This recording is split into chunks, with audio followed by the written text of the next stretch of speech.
Gav said that Otto might know something. So, we're on playthrough 30. Back to the Hideaway.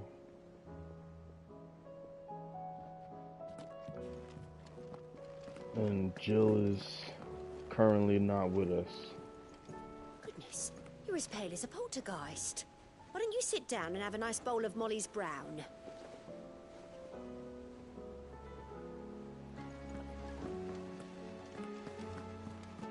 Paul said it was an army of Akashic. What will happen to Mid and the others? They'll be fine as long as Sid is...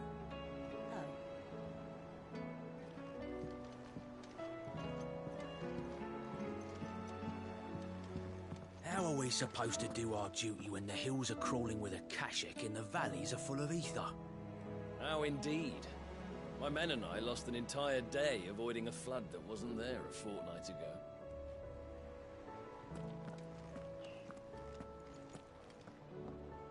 Clive? But if you're here, where the hell is everyone else? Don't tell me. They're all right. But it's a long story.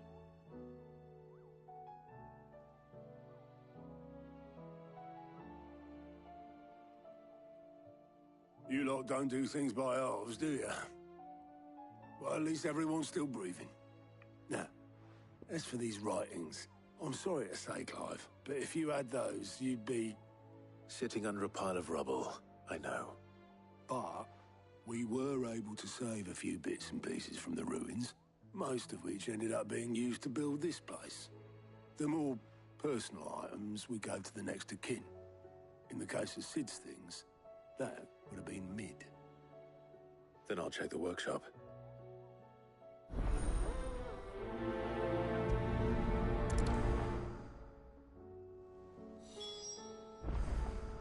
Like father, like daughter. You see Asta up there chilling, thinking of her next to be. Master Sid, have you seen His Highness the Prince? We were to dine together, or so I was going to suggest, before he vanished, that is. Okay. I suppose now I'll just have to ask the Bard. Oh, don't stoop. No, I'm not gonna say that. Holla at the Bard. You know what I'm saying? She's right there lonely all the time. If Amber and the Lazarus are gone, Then everyone in Port Isolde is in danger. do you think Mid's ship will ever sail? You saw that work of devilry on the deck, didn't you?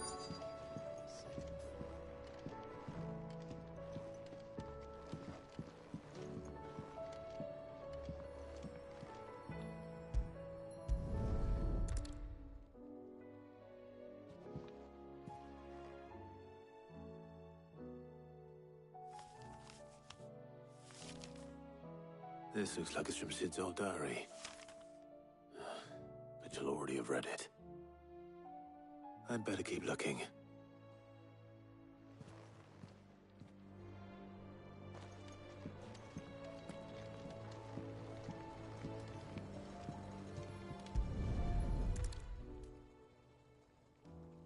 What do we have here? Oh. Sid's pipes. Something tells me Mid won't be needing these. I know this is your hideaway, but you really shouldn't be in here. If Mid caught you rifling through her research, she'd have your head, then mine for letting you. She'd have your head. Correct yourself. That leather loosener was only the first of the discoveries the Alembics gonna help us make. Just you wait, Sid. Just you wait! Alright, man. I'm waiting. We've had no word from Canva for days. Please tell me Mid is all right. She's good. It is fine. You'll see her soon. I remember seeing this doll in Sid's cellar. I wonder if it was Mid's.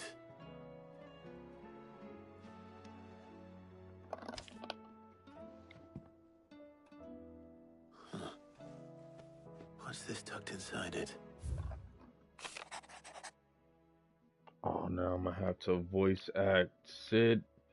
Come on now, I can't be Sidolphus. We gonna try. Middledal, I know you like your riddles, so I reckon you appreciate this one. Of all my inventions, this one's the best. And so when choosing its place of rest, I recalled your office, daughter dearest, and now it sleeps there in the first. I'm going to have to work on that last rhyme. Good luck. And I'm gonna have to work on my Sidolphus voice because I was way off. Sid's best invention. That sounds promising. So Sid hid something in Mid's first opus. But what would that be? Perhaps Otto might know. If Amber and the Lazarus are gone.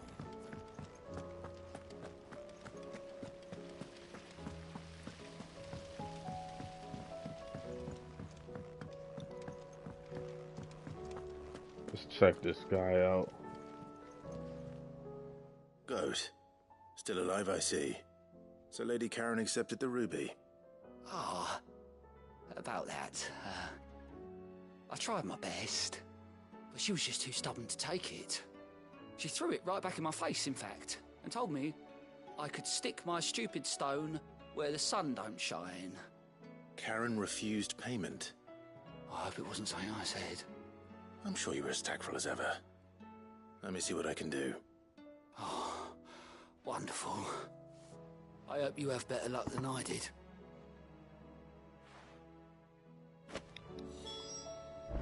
Yo, you know Karen be mean.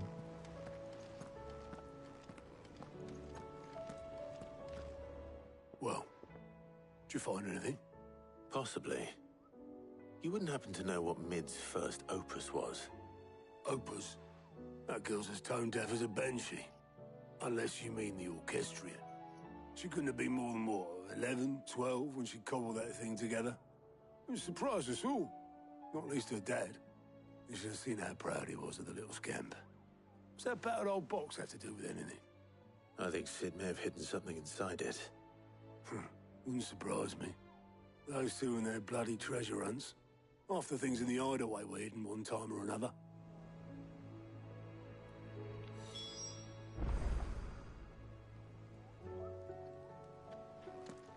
Alright, we're gonna inspect that. How are we supposed to do our duty in the hills? Paul said it was an army of Akasha. I do need to start checking on people.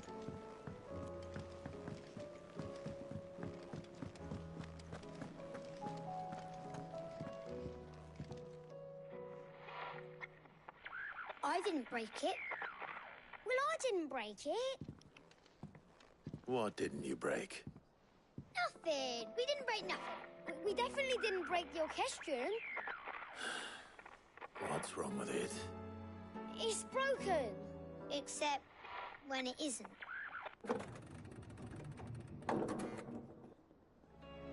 See?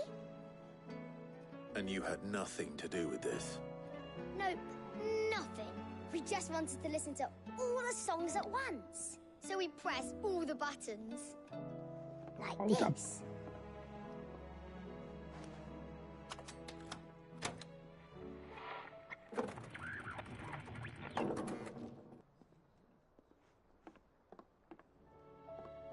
See?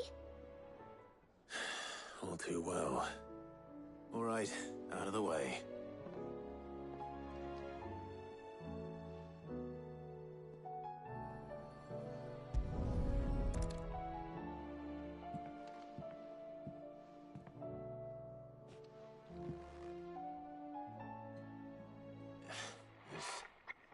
Something caught on one of the gears. Did you break it? Can you fix it? No, I mean, yes. He got frustrated with the kids. There. How about now? You fixed it! Sid fixed it! He more than fixed it! Yeah, new music! Huh. Never heard this one before. They started playing when I removed this. Whatever it is.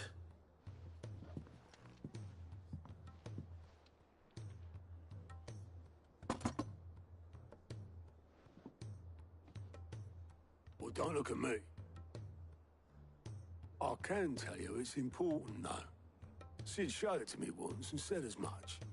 Said it was the stuff dreams were made of. Let's just hope it's the stuff ships are made of as well. Indeed. Let's see if we can make some dreams come true. That song is fire. Just let it play in the background while all of this is happening. Like father, like daughter.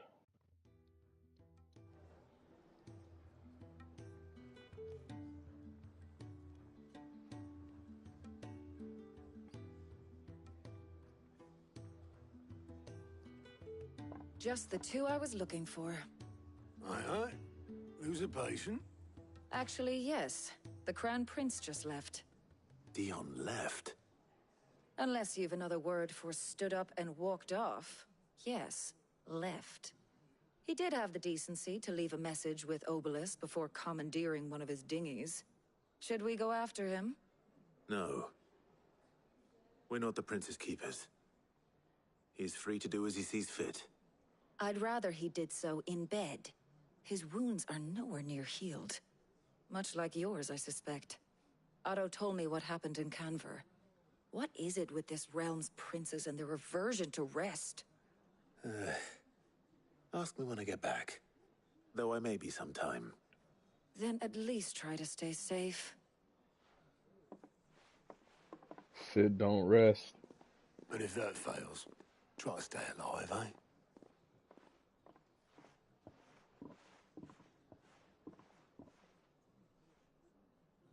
Every moment I waste here, the further the flagship sails. I have to get back.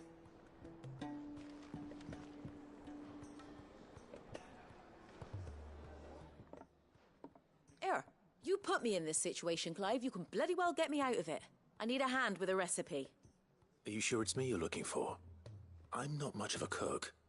I'm all the cook will be needing, thank you very much. What I want from you is a little of your time, right? Oh, and perhaps your sword. You remember Ivan's stew, right? Well, despite the look of the thing, and that awful stench, people wolf it down. So I thought I'd try making one of these supposed masterpieces myself. Had a peek at the book and gave it a go, but, well... It wasn't as straightforward as you'd hoped? Ivan had the same problem. Yeah, but this is my blimmin' kitchen, and I will not be outdone. So if you don't want to be seen as playing favourites, I suggest you lend me a hand.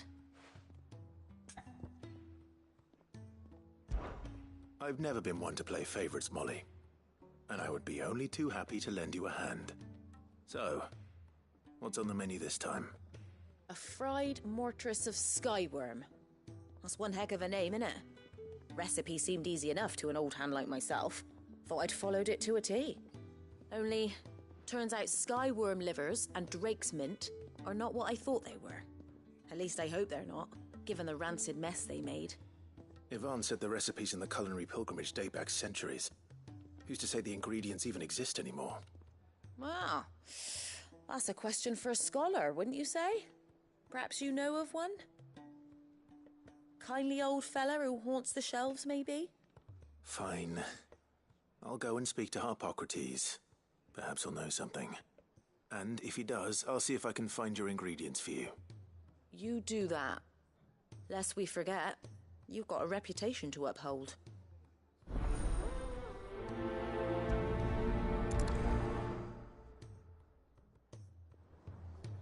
I thought I had it all worked out, but I'm buggered if I know where to find skyworm livers and drake's mint. Best hope everyone's favourite know-it-all can help us, eh?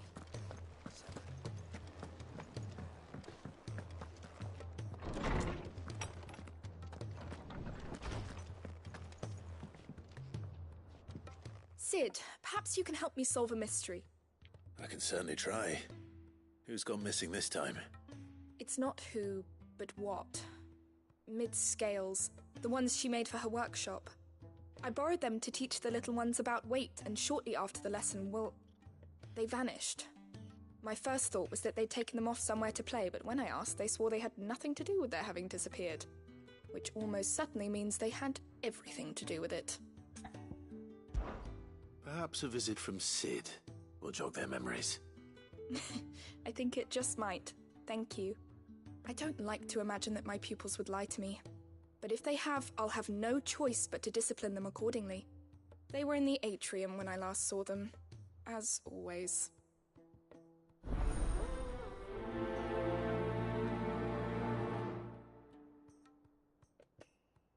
His face did not look charmed like. My biggest worry is that the children have somehow damaged the scales, but are wary of asking for help because they think they'll be punished.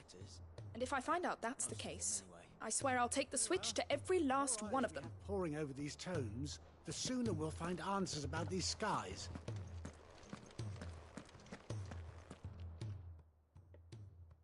Lawsman Harpocrates, I've come to pick your brain if you don't mind.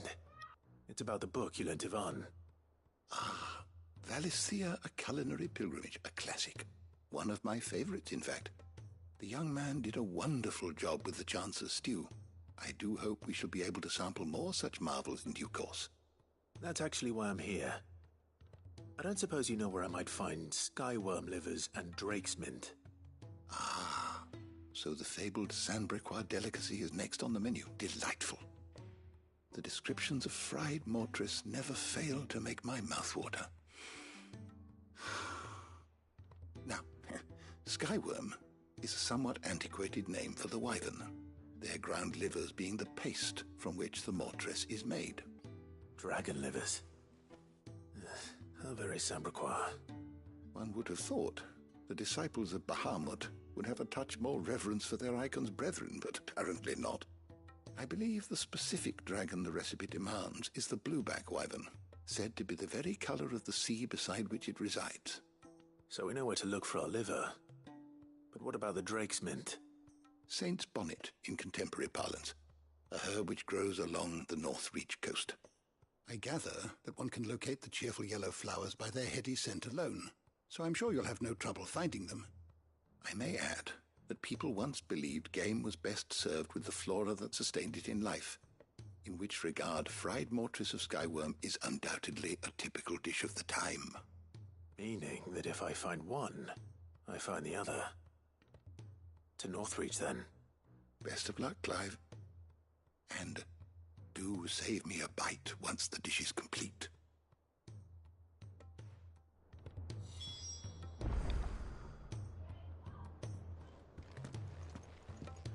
So it's another journey before I even get to the ironworks. Did you know that chocobos are far more resilient to the effects of ether than most other beasts? Some say that's one of the reasons they were tamed for use as mounts and sumpters, so that an ether flood wouldn't mean instant death for their riders or drivers. Me, I reckon they built it up over generations. Too many foolish traders driving their birds into floods, and only the toughest surviving.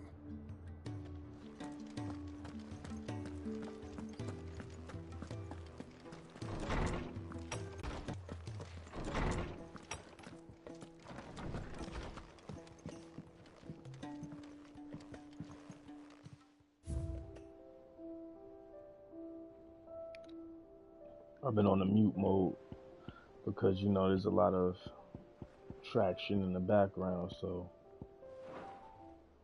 while we over here, I figured I'd take a look at these. The reading table. And I see we have the humble request. Let's see. I apologize for this sudden and untoward gesture. Circumstances have forced me to seek immediate aid, and there is none other to whom I may turn. Your most esteemed Lord Uncle has presented me with the task most vexing, and I fear I am wholly unable to... Let's see. What? Man, come on now, man. Let's just do this. Let's go to Martha's Rest, see what's going on, man. I don't even want to read it. Rutherford. Wasn't that the name of my uncle's manservant? Why would he be at Martha's Rest?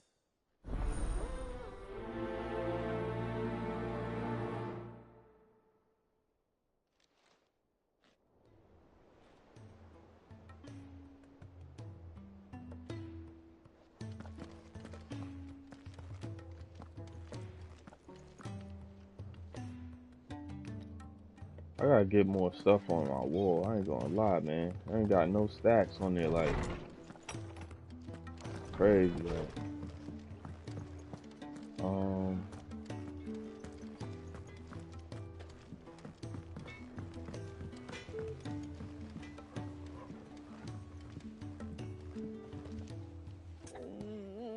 What am I gonna do? Is everything all right, Goots? You seem more discomposed than usual. Oh, I don't know what that means, but I'm in a...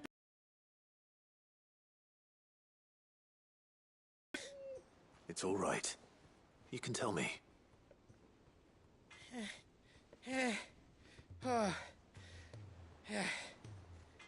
There was a trader came by. One of our usuals, like... Said he'd heard some rotten rumours about her down Dallymill Way. Folk are saying she's been selling to bandits and cutthroats and that. I mean, she's fond of a chance to make a coin or two, aye, but she'd never do business with baddies. Especially not the kind who go hurting people who haven't done out. I wanted to ask her about it myself, but I'm scared she'll give us a tongue lashing. She'd never give your tongue a lashing, though, would she?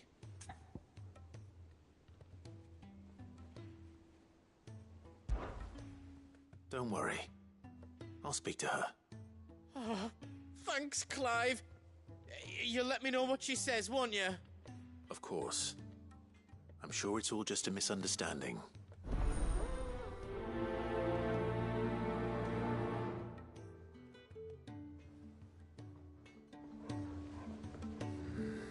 Nan sometimes sells swords and that, but never to anyone who's not a friend of ours. That's how it's been for as long as I've known her. You don't think it's true what people are saying, do you?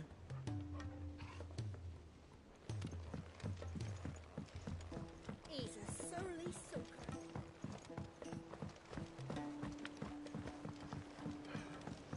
I know we gotta hit up the ironworks, man. I love how they make the statement for him to rush over there, so it's just like, it makes you feel bad that you do the side missions. You know? Sid, do you recall the flowers I had you bring back to the yard? Vaguely.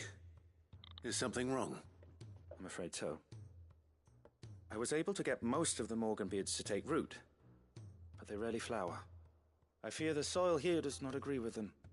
However, I believe I have a solution. I can't wait to hear it. I'm going to marry the Morganbeards with Morbles. I know, but hear me out. Morbles are possessed of a highly choleric temperament. The fire which drives them appears to be maintained by an abundance of nutrient-rich ether drawn from their environs.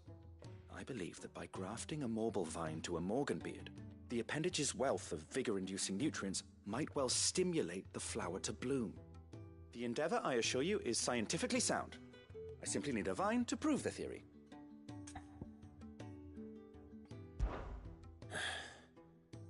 And all you need is a single vine from an ordinary Morble. That is correct. A single vine.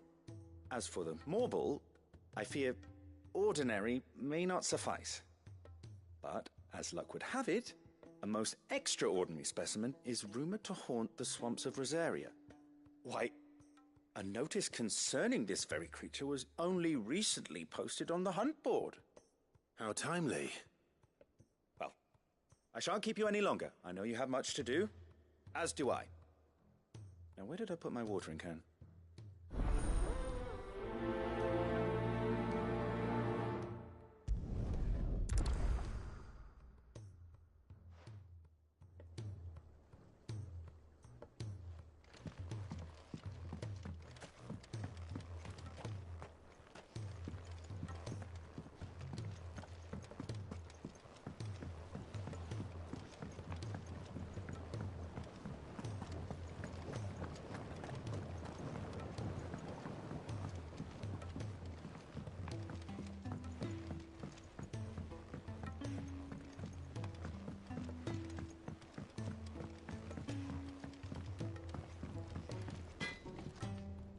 What do I owe the honour?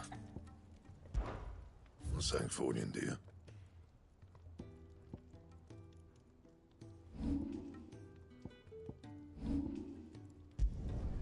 No scratches, all right?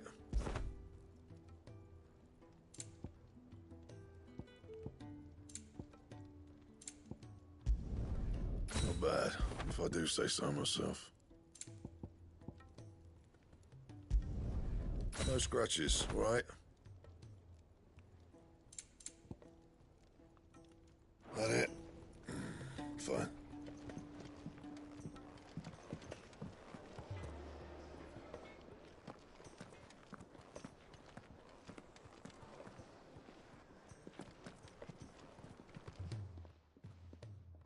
Lady Karen, Goad tells me you weren't happy with our offer. Would you prefer the debt was repaid in coin? What debt? I don't recall lending any of you lot me hard-earned gil. I may have tossed a talent or two in the Hideaway's coffers, but those were donations, and you can hardly call it charity if you go asking for it back. Of course not. But one good turn deserves another. And our circumstances have changed. Surely you wouldn't shun the gratitude of a pauper who happened to have become a prince. Oh, so you're a prince now, are you? Fine. But I'm selling it and taking what I'm owed, then you're getting the rest whether you like it or not.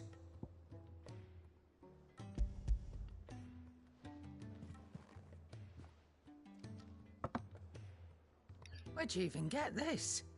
A decent trader might nab 1,000 talents for a star ruby.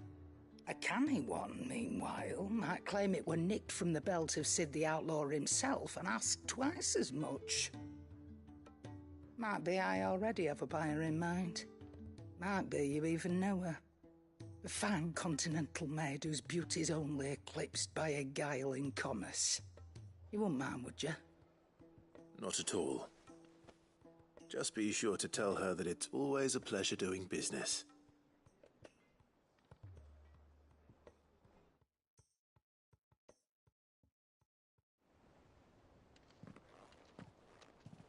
I hear you ended up delivering all 3 stones. Thanks to this lump. I sometimes wonder what I pay you for. Speaking of which, I still haven't been paid last month's wages. Oh, so you remember what's owed to you then? Get your ass behind that disc of yours and don't get up before those ledgers are square. Right away.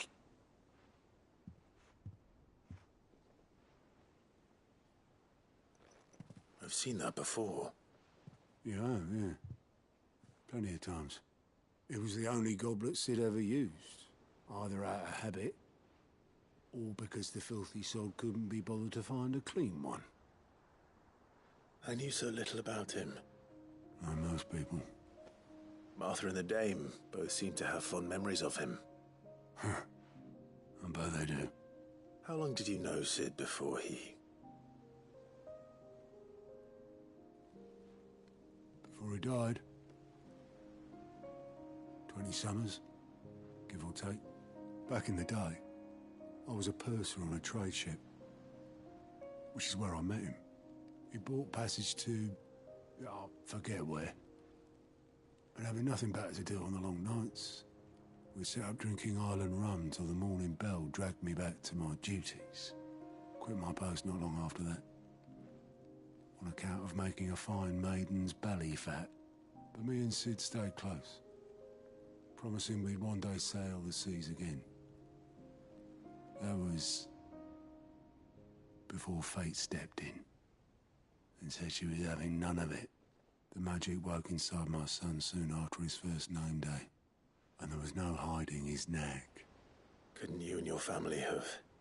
My family were the ones who summoned the constable, wanted the monster taken away. I couldn't turn my back on him, forget what I felt, and I couldn't for the life of me understand how they could. Luckily, Sid was of the same mind as me. It was him who stood beside me when all I wanted was to tear the whole world down Him who cried for me when I had no tears left of my own.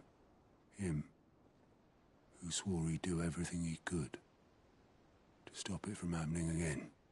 And he was true to his word, too. Left the Royal Army once and for all.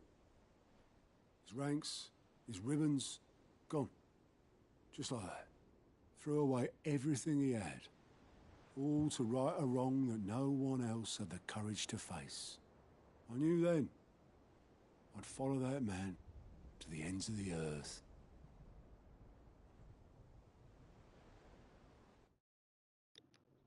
Yo, rest in peace, Sid, man. Real goon. Real goon. Straight up. Sidolphus a gangster. He was always too clever for his own good, was Sid. Saw the world for what it really was, while the rest of us were content to go along with the lie we were shown. And it can't have been easy, bearing that burden alone.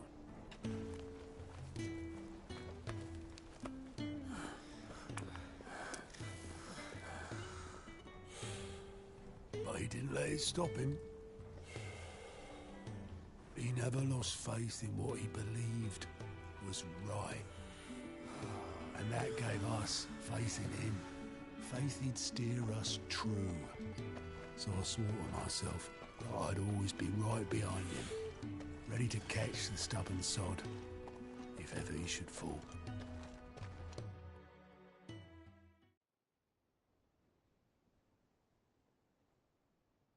But I couldn't even do that.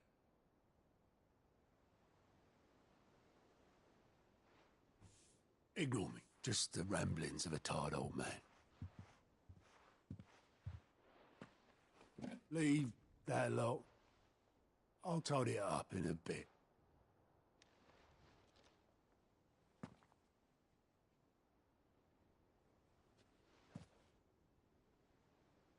This is Sid's handwriting.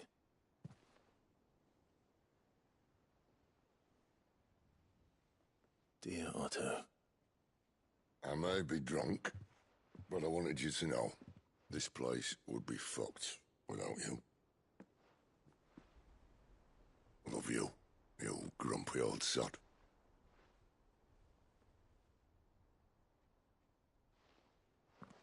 This note. Hmm? What about it? Sid was right. Without you, we'd all be lost.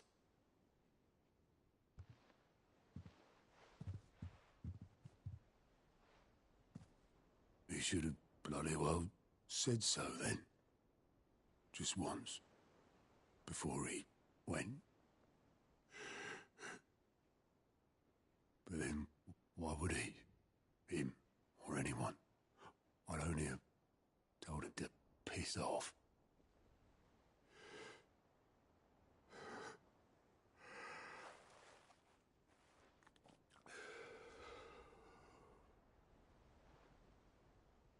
You're wrong, though. Both of you. It was never just me keeping the hideaway afloat. It was all of us. I just shoved people in the right direction. I barely seem to be able to do that anymore.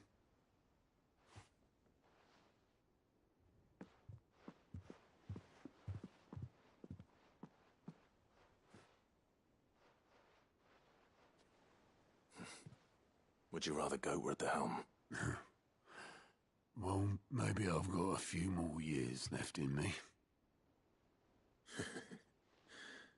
I'm going to hold you to that, Otto. Before you go, Sid would have wanted you to have this. But that's... This'll do me just fine.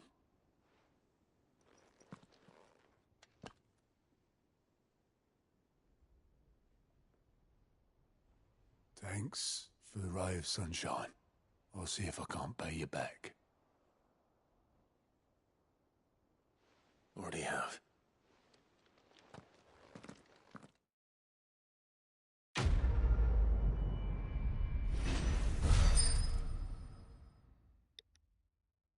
Otto's the OG, man.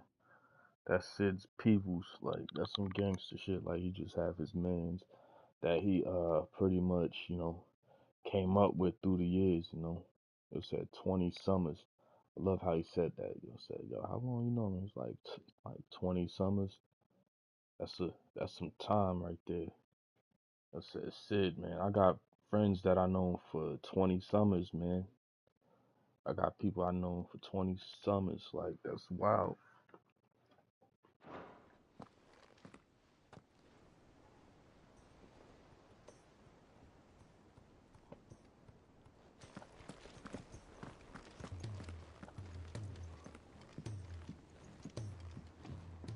All right, Clive. Blackthorn told me you helped him out again. Tough for that. Speaking of which, I'm actually a bit, Worried about him. And you want my advice? afraid so. It's a bit of a funny one, this, but I saved this posh knob while I was out on a mission, and he gave me this flashy ring to say thank you. So, obviously, I show it to Blackthorn, thinking he'll be impressed, only for him to go white as a sheet and quiet as a curl instead. Try as I might, I can't for the life of me work out what could have got him upset like that. And seeing as how Blackthorn opens up when you're around, I thought maybe...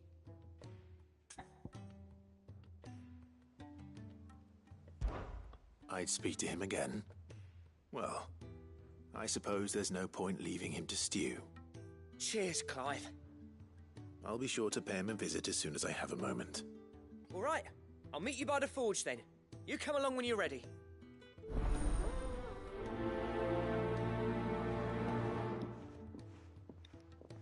Oh, sorry, I was thinking I was on mute. Okay. Now we're talking to Blackthorn again. I have tons of missions on the list now. Cole said it was an army of a cash.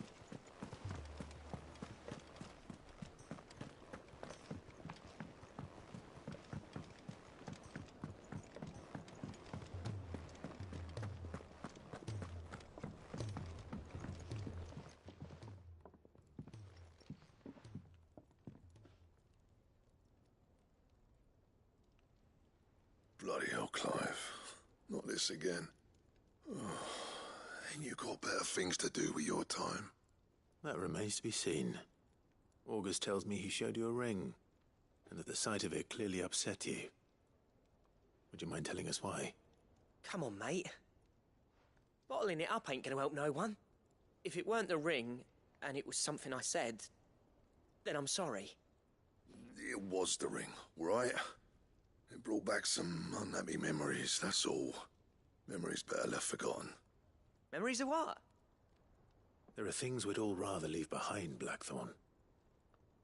But sometimes it helps to talk about them. And sometimes it doesn't. Is that so hard to understand? Don't be like that. Fine.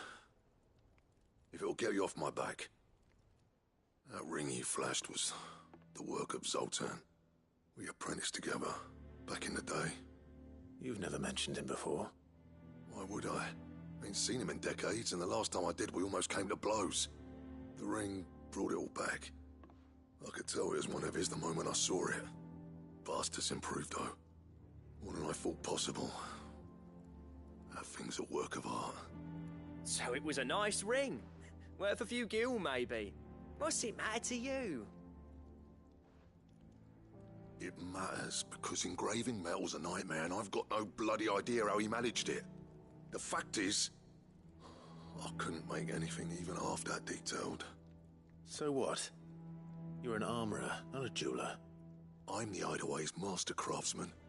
I'm not stealing a living at some backwater village forge. My armor keeps you lot safe, and my swords keep you dangerous. As far as I'm concerned, every swing of my hammer's another blow struck in the name of our cause.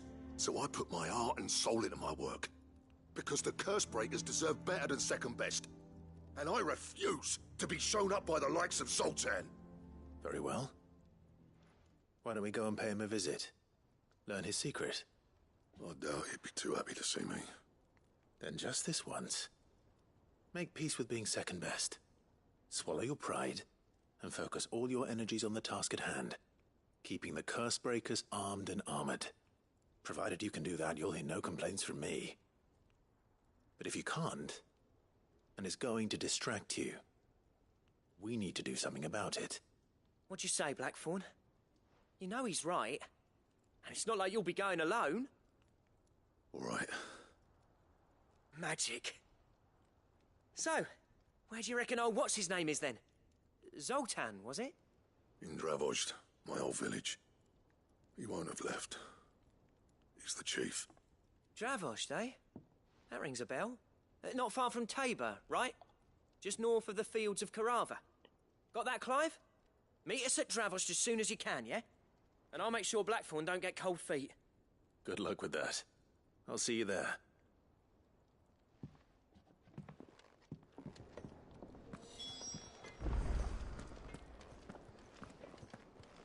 If it's knowledge you seek, we've tomes aplenty to guide you in.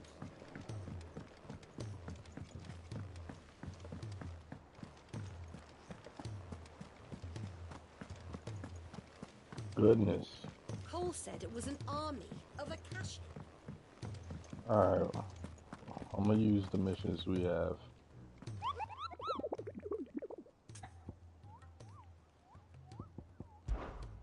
Let's see what it's Marvel. I hear your brother isn't a fan of carrots, Kupo. If every carrot of Rosaria is anything like the one that just got posted on the board, I can see why, Kupo. I know we got these 2 S ranks. What's this? The Dread Comet. Okay. Delmekia, the Hunters of Tabor, speak of a vivid chocobo that haunts not only the nearby Badlands, but also their dreams. For it exhibits a ferocity rarely seen in the species, and has ripped more than a dozen of their comrades from gizzard to groin and feasted on their flesh. The bird is far past taming, and it needs to be put down. Wow. Chocobos out there killing people. Killer Chocobo. And then we have the carrot. If you should come across a red carrot protruding from the marshes of 3 reeds, do not attempt to pull it from the swampy soil. It is, in truth, another root vegetable entirely, an exotic species of marble that, oh, so they're saying the red, that's probably what we have to get off of him. I see what's going on. Okay. So where is this? The Whispering Waters, Rosaria. Alright.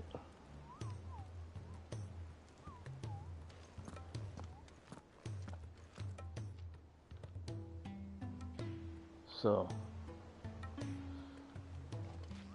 if we're going outside, and we're going to help people out, we're gonna help everybody out, because I missed them. Can't keep this up much longer. Glory to Griga. There you are. And not a moment too soon. What's happened? Taya's busy working herself into an early grave. Since the arrival of her latest patient, she's refused to stop, even for a moment. I've tried offering to see to him in her stead, but she won't hear of it. Clive, she hasn't left the infirmary in days. She's pushing herself too hard. And if she doesn't rest soon, will you talk to her? Order her to her chambers if that's what it takes. Because if she keeps this up, I fear the Hideaway will be without its best physica before too long. I know better than to order Taya to do anything, but I'll speak to her. Thank you. I pray you have better luck than I did.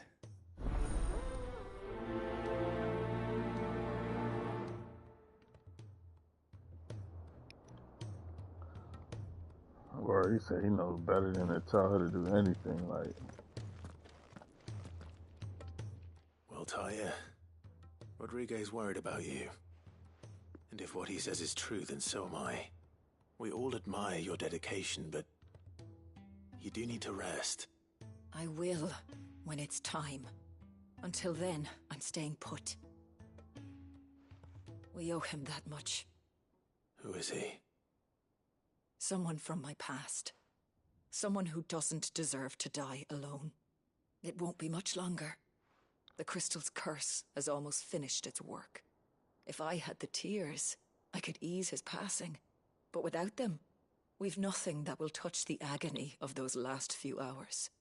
How would tears help this man? Not my tears. Tears of mercy. Alicia, it's the only thing strong enough. You wouldn't, Tyre. Surely.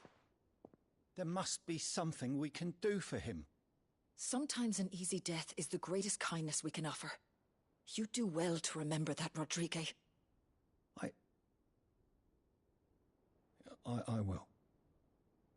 We have all the ingredients we need for Alicia Balwam. It needs to be fresh, though, so we rarely have much to hand. I can make the draft if you can bring me what we're missing. Just tell me what you need. There is a species of venom-weeping spider that lives in the forests of Norvent, near Lorbert's Pass. Bring me one of their eyes. Preserve it as best you can, but avoid contact with the tears. I'll make sure the other ingredients are ready before you return.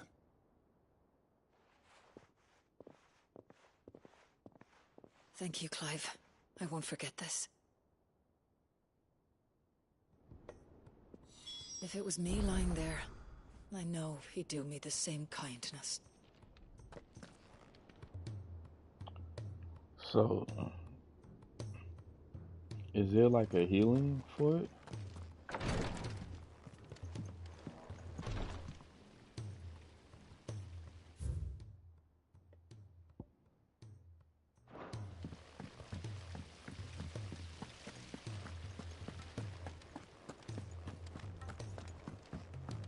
If Amber and the Lazarus are gone.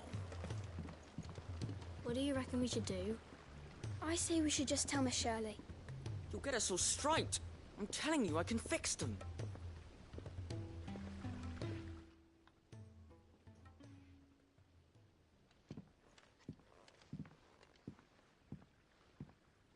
Sid! Hard at your studies, I see. And what is that? It's not a set of scales, is it? No. Of course it isn't. Well, not anymore, it's not. Oh! And just how long hasn't it been one? We're sorry. But we didn't break them. We dismembered them. Just like Miss Mididol showed us. Miss Mididol? Why would she have you dismembering her creations? Because that's the only way to become a ninja-neer. Miss Mididol said, the best way to see how something works is to take it apart and put it back together again. Well then, your work is already half done. Carry on. About that. The taking apart was easy enough, but it's the putting back we can't work out. Speak for yourself. The heavy thing goes at the bottom. Then...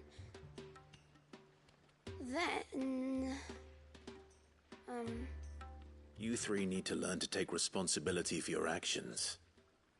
So let's have a look at these parts with fresh eyes, shall we?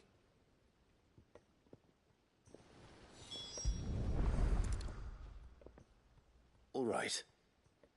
Everything here was once part of Miss Mididol's scales. Every piece has its own role to play, and each is just as important as the others. If even one of them is missing, the scales won't work. So let's think about what those roles might be. You already know one of the pieces. The body. Its role is to support everything else. But what of the others?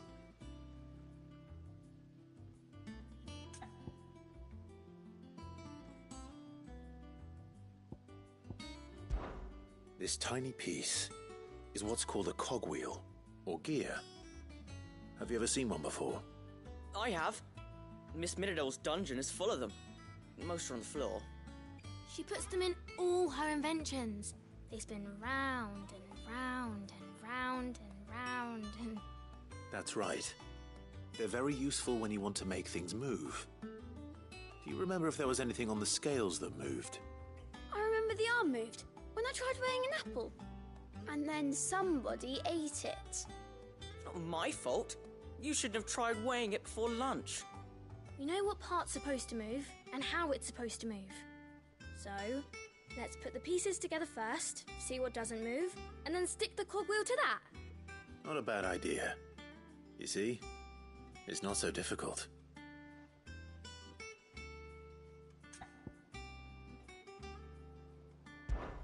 This is called the arm. Why do you suppose that is? It doesn't look much like an arm. You're right. It looks more like a wing. Like a chocobo wing! You've ridden a chocobo before, haven't you, Sid? Will you teach me to ride one day? I'll think about it. Now, what do arms do? Hold things. So wait, maybe this arm holds things too? Good thinking. You're on the right track. My guy, Clive, teaching the kids. These round parts are called the pans. You all know what a pan is, don't you? I do. Molly uses them in the kitchens to fry bangers. But these aren't for frying bangers, you idiot. They're for weighing stuff. But what if I wanted to weigh Goots? I don't think he'd fit on that little thing. Probably not. What are the chains for? Holding the pans up? Well spotted. Which means something must hold the chains up in turn. So, now that we've taken stock of the parts and learned what they do, what do you think? I think we've got it. Then here's what we'll do. You tell me what goes where, and I'll put the scales together. Well, obviously you need to start with the body. All the other pieces fit onto it, don't they? And the arms go on the body, just like real arms. Or wings, if you're a chocobo. And then the arms hold the pans by the chains. Very good. Let's see if that works. There. All finished.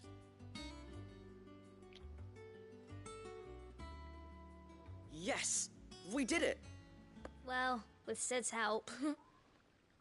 Oh, I just put the pieces together. It was you three engineers who showed me how. That's right. We're Miss Mididol's hairs. Her hairs? Yeah, hairs for the future. She's showing us her secrets now, so we can help out the Hideaway when we're older. What do you think, Sid? Are we almost ready? With a little more help from Miss Mididol and Miss Shirley, I'd say it won't be long at all. You hear that? It won't be long. Until then, though, do try to be honest with Miss Shirley.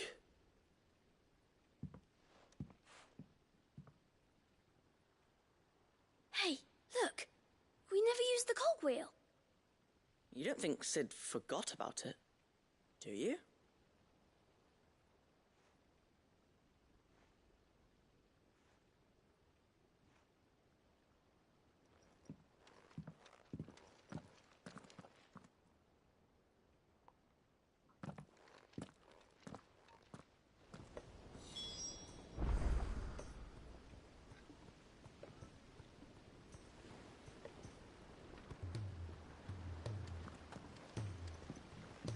I should have never clicked Didn't it. happen to forget anything, did you, Sid?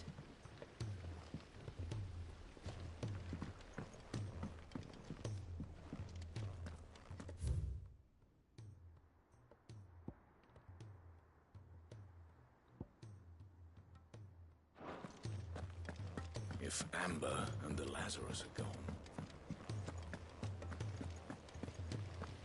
Look at Asta.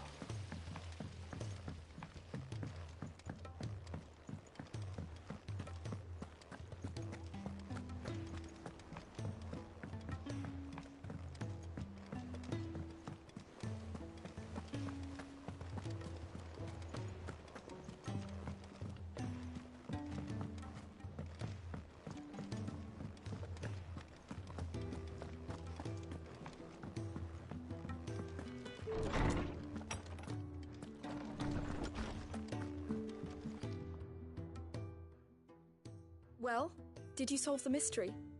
It was as you thought. The children had the scales, or the parts of them at least. They dismantled them to see how they worked. Ah, no, Mid will have my head. Thankfully she won't. This might even have been her idea, although I was the one who ended up teaching the lesson. I'm so sorry, Sid. I know how busy you are. I shall see that the children are properly punished. Please, there's no need. Mid seems to have taken the three of them under her wing. She's even calling them her heirs. She'd have them follow in her footsteps. And her father's. I see. Sid, do you know why Mid has been spending so much time at the Hideaway of late? She told me it was because her studies have been interrupted by events in Canva. Is that not true? No, it isn't. The university offered her a commission. In exchange for full tuition, room and board, they asked her to oversee the design of several new war engines. To anyone else it would be an opportunity, but to Mid, who lost both her parents to war, it was a bitter pill. One she was none too keen to swallow. But that should come as no surprise. She's only ever cared about bringing people hope. The very last thing war can be said to do. Which explains her heirs. She's working to give them a better life. And so should I. What's the odd engineering lesson? Ah, you've given them far more than that. And I'm sure they're very grateful.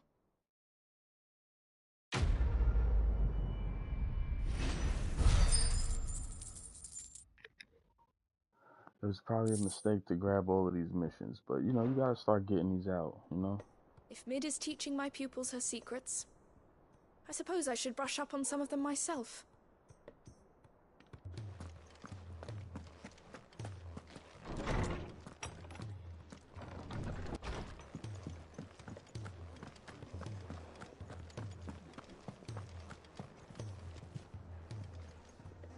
Lady Karen, how's business? Not nearly as foul as the weather. You're doing good trade then? Both in and out of the Hideaway? Can't complain.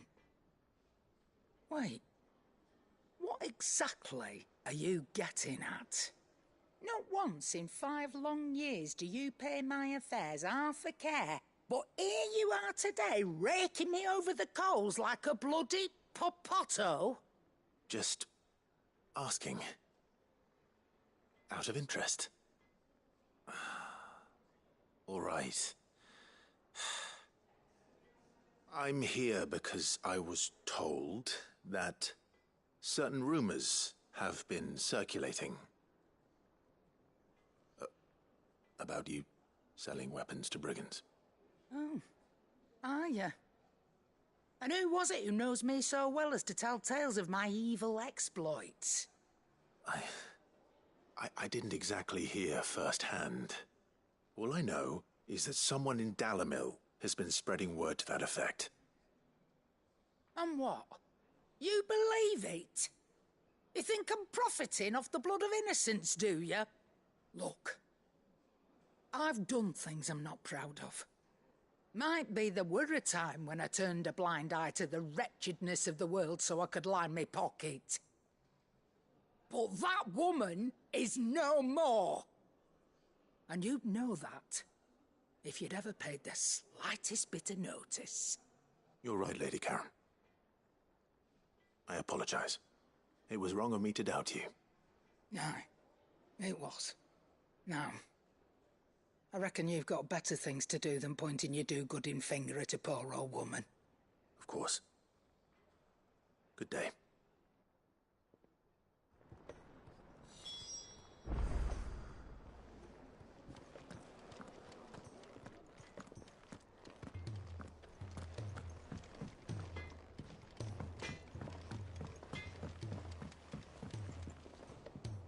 I spoke with Lady Karen. What did she say? That the rumors were unfounded, and that I was a fool for thinking they might hold any truth, along with some other things that made her feelings clear. And while it sounds like she may have done things she regretted in her past, she says those days are behind her, Oh, well, that's good.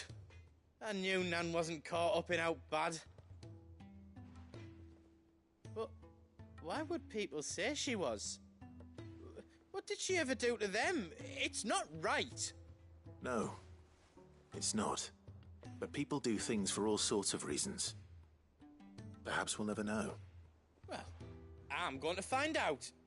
That trader, he said they were all talking about her in Dalimil. So that's where I'm going. I'll find someone who'll tell me, you'll see. Are you sure that's wise? Whoever's spreading these rumors means Karen ill. Oh, right. But that's why you'll be coming with me, isn't it, Clive? I suppose it is.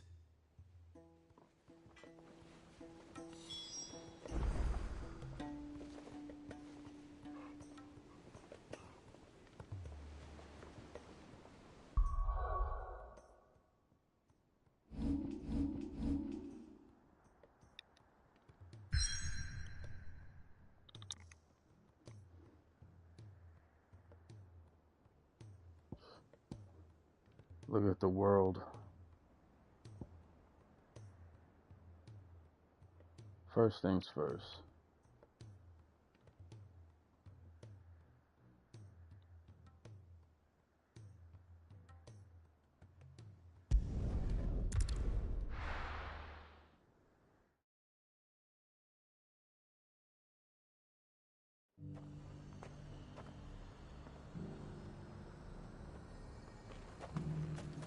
I'm with Torgal. Indeed. There were ghosts at the gates not days ago. You needn't fret. The creatures have been...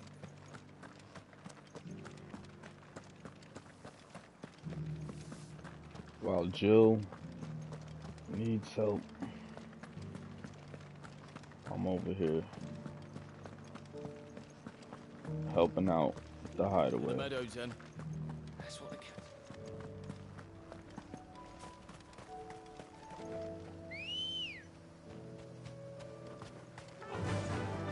Fly, Ambrosia.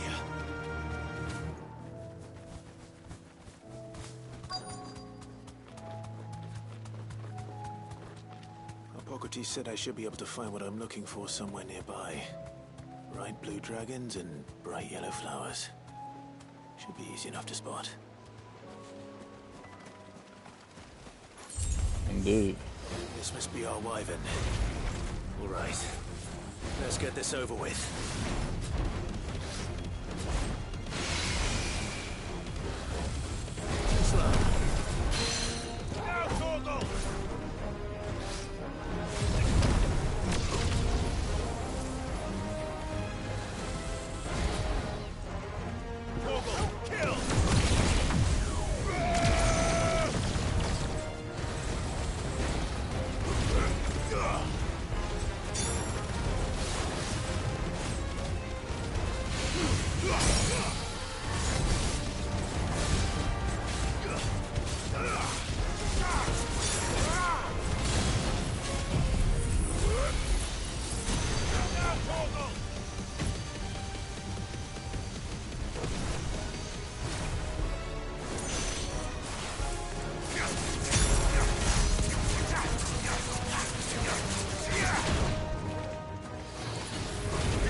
And they're gonna use this as an ingredient? Okay. You won't catch me with it. That's the wyvern's liver. Now I just need to find the herbs. Bright yellow with a heady scent.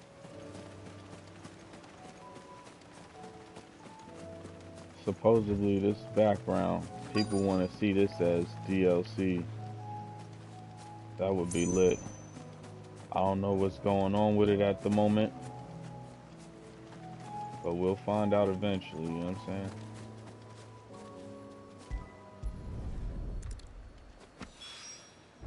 I think that's everything Molly needs to resurrect her recipe.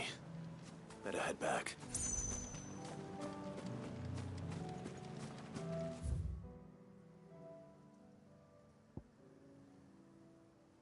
I find those tears for Shorty.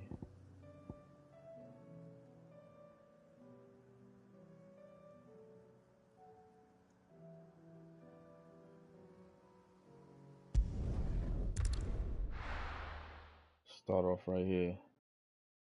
I'll be taking you all to a storehouse in the Bales.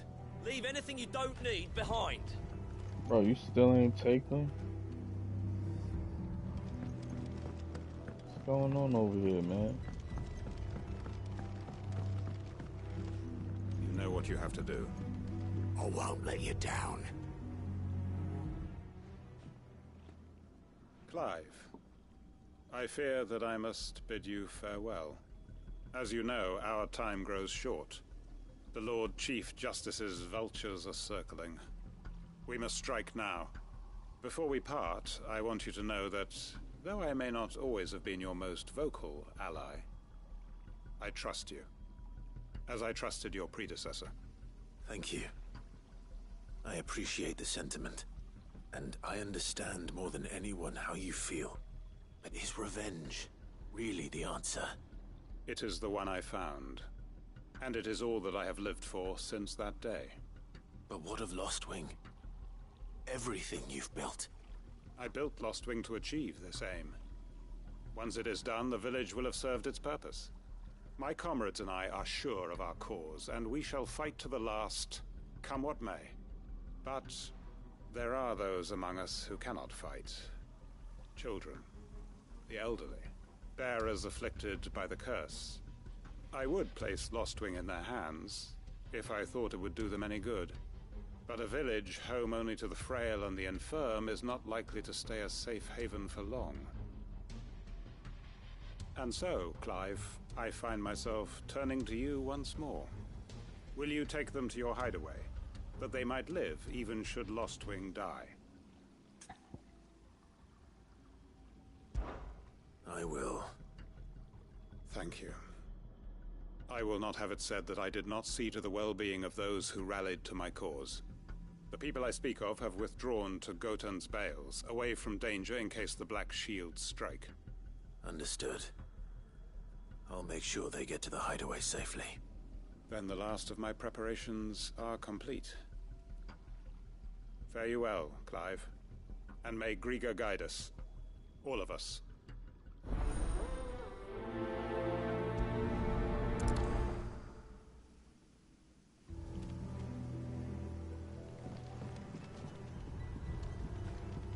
To Gotan's Bales then, and quickly, before anyone else finds them. Yeah, from what that sound like it's some craziness. Like they trying to take over the Lostwing.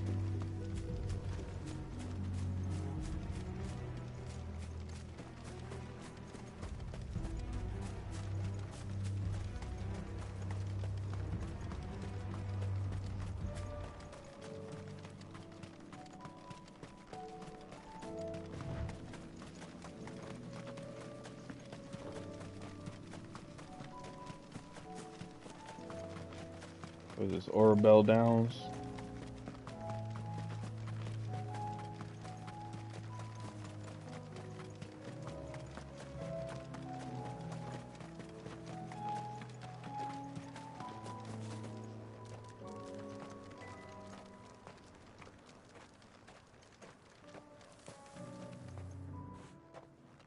Everyone, Quinton has asked that you come with me. He can no longer guarantee your protection, but I can.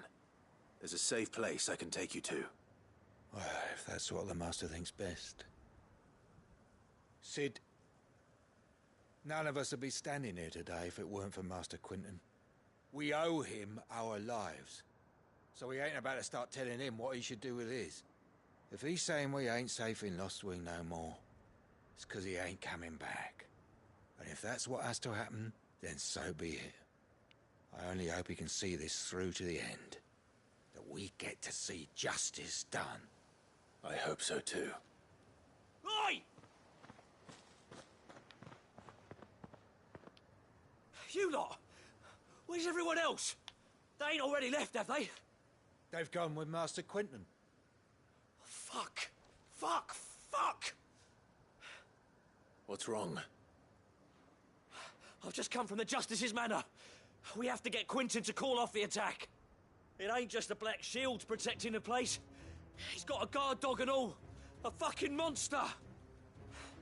They don't stand a chance against that thing. If I don't get the message to them, they're all gonna fucking die. No. We can't let this happen. Sid! Don't worry about us. You've got to catch up with him. We can't let Quentin die before that bastard does. All right. I'll do what I can. Where is this manor? It's way over to the east, through the woods. Heaven Hall, he calls it. Promise us, Sid. Promise us you'll do what you can. He ain't say nothing. The manor's to the east of Lostwing, through the woods. Quentin and the others will be halfway there already. You have to hurry. I still haven't paid Quentin back for saving my life. So don't let him die. Not yet. Please, Sid, you've got to catch up with him. Don't let all our... Ambrosia won't help me here.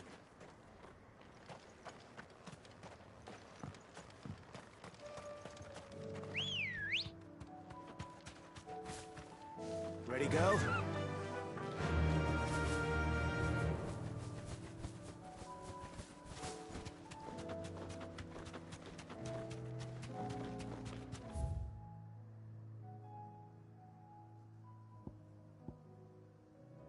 He far as shit.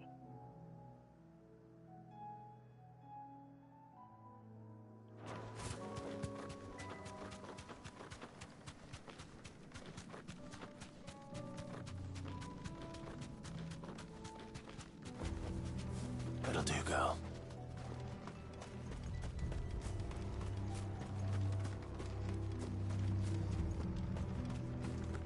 So they should have at least let me ride the chocobo through the town in a certain way. Because now I gotta run through the town and then call the chocobo back when I'm out. Or you could just, of course, click the quick travel. I'm not really a quick travel fan, see? That's how you get to learn the world, is by, you know, exploring it. But the game is kind of based upon quickly going places. Just to do what you gotta do real quick.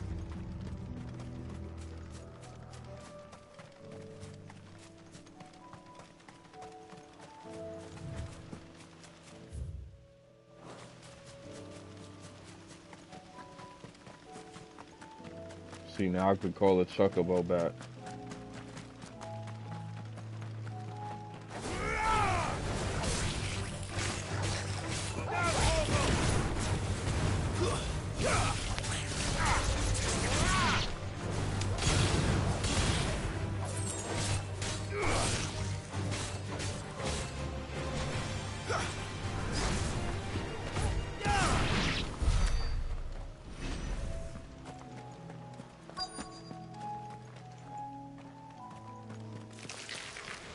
Rodrigo could have mentioned his spiders would be the size of curls.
spider eye. Hopefully one won't be enough.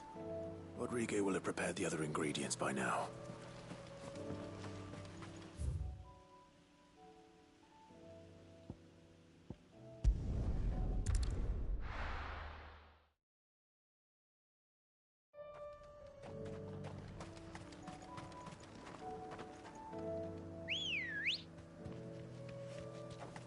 Ready, go? Yeah!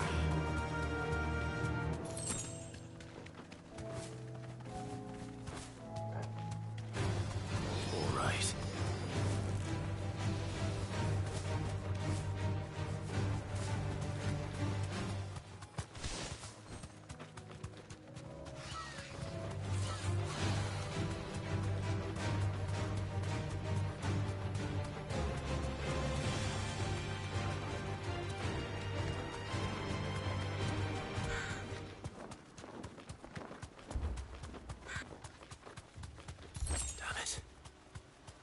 Don't tell me I'm too late.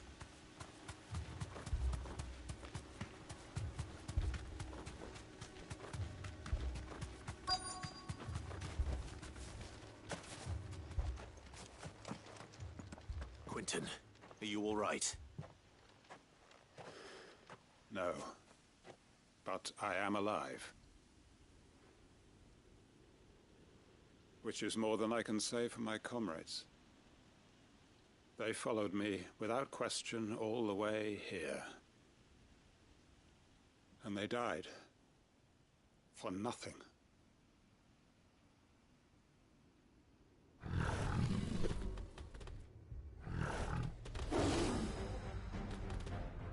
This must be the guard dog.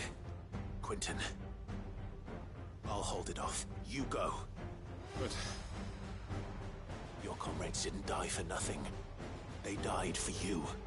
Don't let their sacrifice be in vain. Don't. I won't. Come on, then. You're no guard dog. You're just a rabid beast that needs to be put down.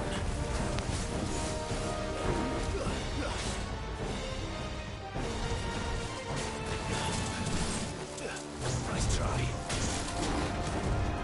Wake up!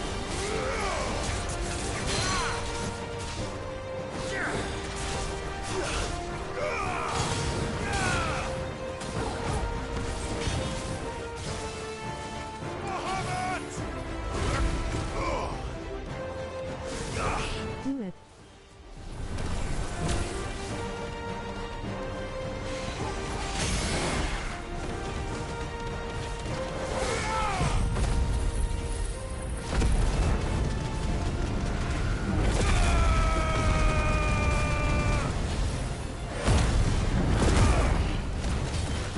Gotta punish him, homie.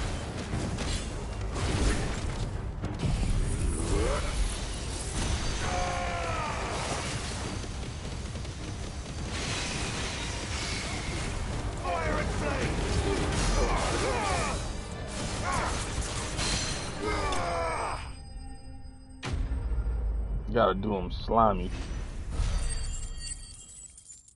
Did all those people like that.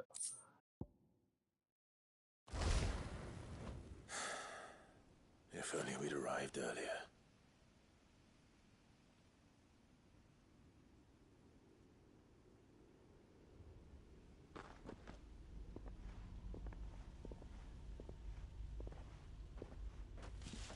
Is it over? It is. He wept and begged for mercy. And I cut him from ear to ear. Just as I dreamed of doing all these years. All my plans. Building a haven in Lostwing. Freeing bearers from their chains and recruiting them to my cause. It was all for this. But what is this? Justice? My faithful comrades. All those lives lost. So that I might take another. Quentin. Master Quentin! Oh, thank Grieger you're safe. You're alive. And so are you. I'm so sorry. I tried to warn you about that thing. And I hate to say it, but there's more bad news. It's Lost Wing. It's been flooded.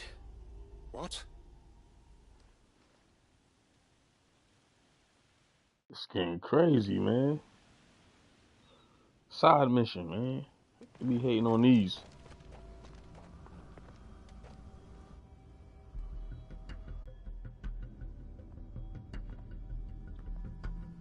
Ether. Lost Wing. My Lost Wing. And look who's here. They must have stolen in after we left, just before the flood struck. What if there are still people in there? Don't be a fool. That's gonna mix Quentin up. His crazy Damn self.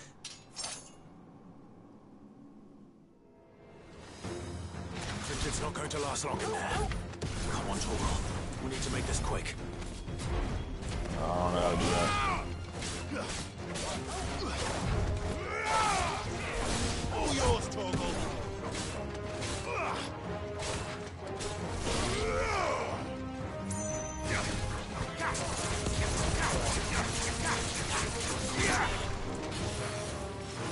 My bad, I thought I had these on.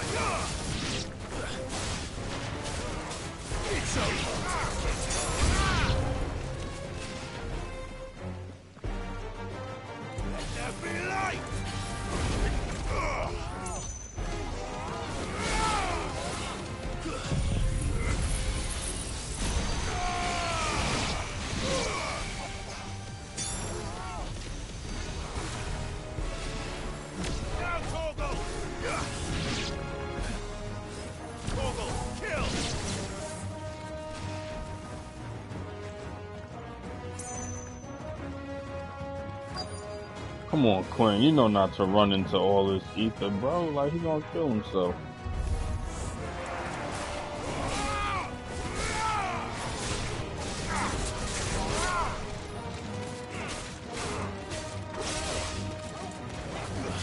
Too slow.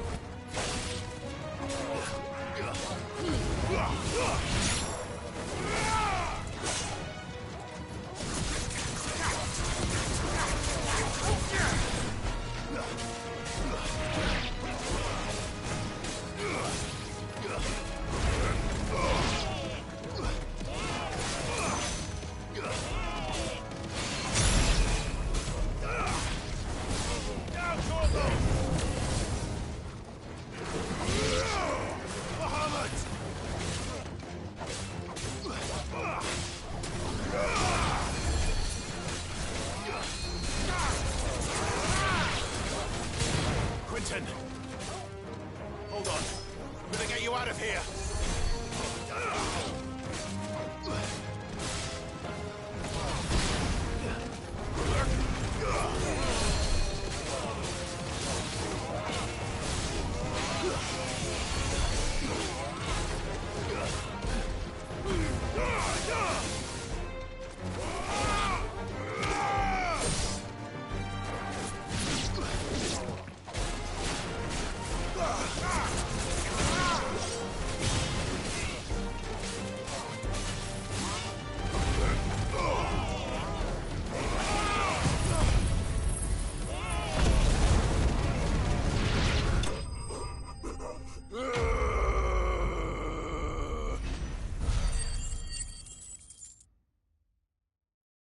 What an ill transition.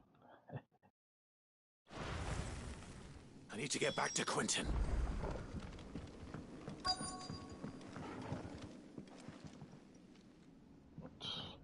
Quentin. This guy, man. Quentin, look at me. Thank the Founder. He hasn't turned. I'm going to get you out of here.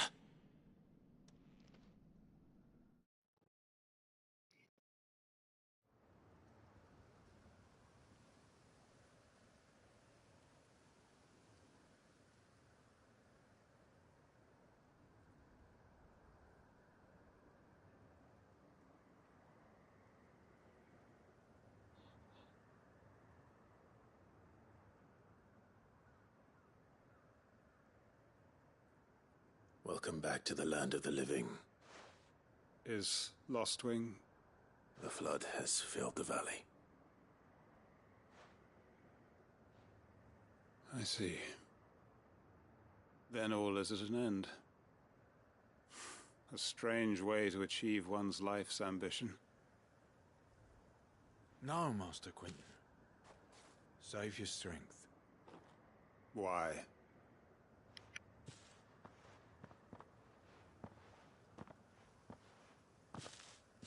All that I strove for is gone.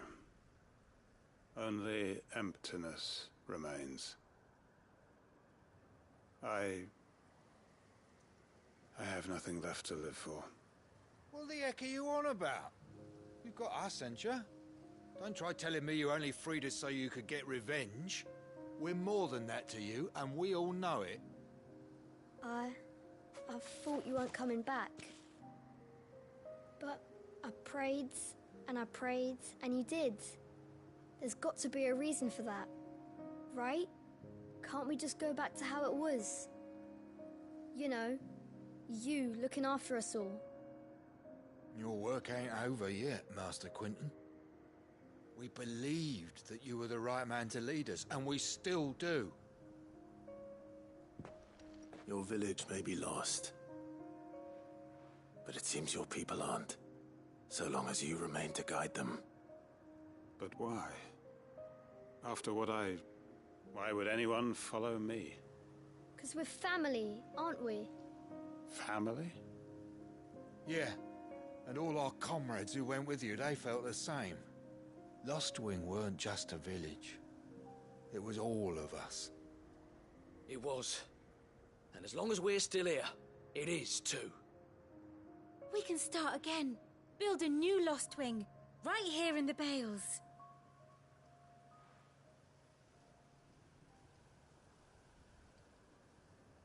A fresh start.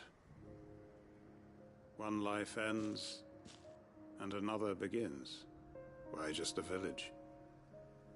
We could build towns. A nation, even. What's to stop us? That's the Master Quentin we know. Please. I am nobody's master. Quentin will suffice. After all, we are family.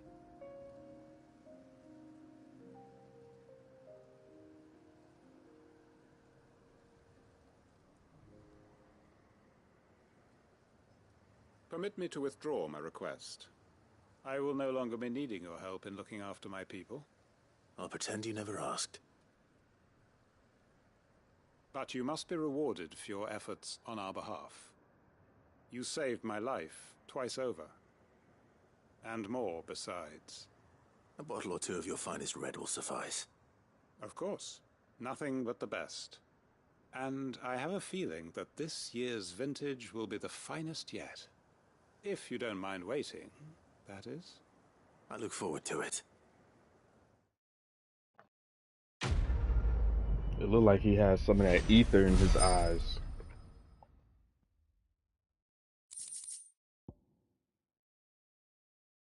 Hangman signboard. Oh, look. See, I was just saying I needed some more stuff in my chambers. Look at that. We in the gates. Highly appreciated, man. And come on, man. Don't be trying to get yourself killed. I thought it was over for you, Quentin. They are right, you know. Lostwing can be rebuilt. It was more than a mere village. More than a staging ground for revenge. It was a vision of how life might be. Of how we who have suffered can come to find family again. Indeed. I made sure our fallen comrades were laid to rest. And they can rest easy, knowing that their sacrifice wasn't in vain. That justice was done. As for us survivors, well, we've just got to keep at it. Keep the family together. For their sakes. That's a fact. Alright, bro. Y'all be good.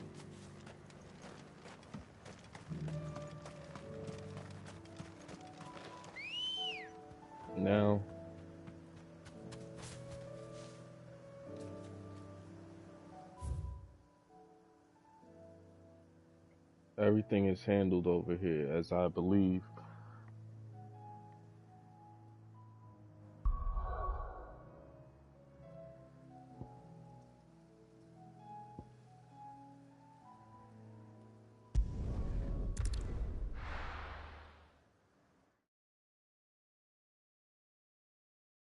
Now for Martha's Rest.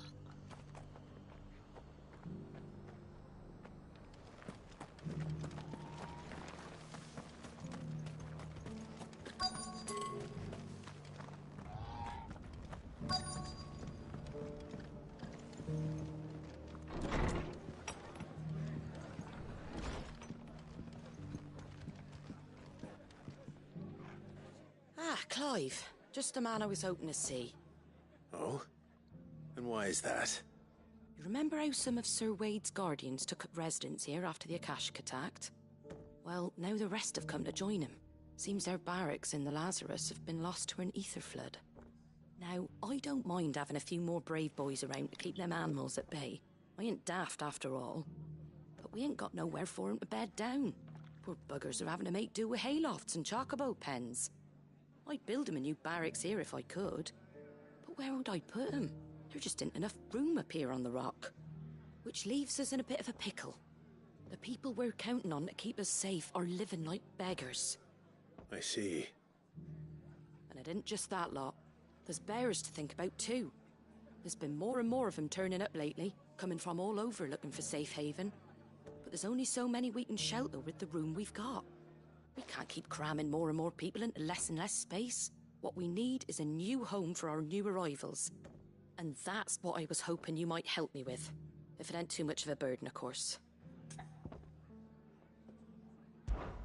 It's no burden. Thank you, Clive. So, where were you thinking of making this new home? Well, I reckon we could do a lot worse than Eastpool. Eastpool. It's been a long time since I thought about that place. It was a tragedy, what happened. And if any of us could have done anything to stop it, we would have. But what's done is done. And those who lived there wouldn't have wanted the village they loved to be left in ruins. I suppose you're right. The blight might be pressing in, but I reckon it's got a good few years left in it yet. There's just one problem. A band of cutthroats have made it their den, and they don't seem like they'll be moving on in a hurry. Nasty bastards they are too. I've lost some good men to their raids. Would have sent someone to clear 'em out sooner, if my boys didn't already have their hands full fending off the Akashic. But now we've got a few more Guardians of the Flame to call on. I reckon it's time we made our move. What do you say? Fancy leading a raiding party? I do. Eastpool was once home to people I loved. I won't have bandits sully those memories. I'll gladly drive them out of there. And I know the men will gladly follow you. I've already shared a few thoughts with Sir Wade about how we might be able to win the place back. And I dare say he's got some ideas of his own too. Why don't you go and talk to him? Of course.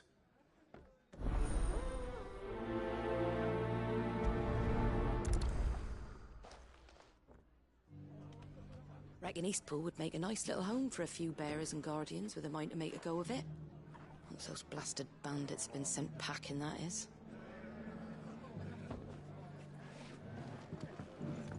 All right, Sir Wade. Let's hear your plan.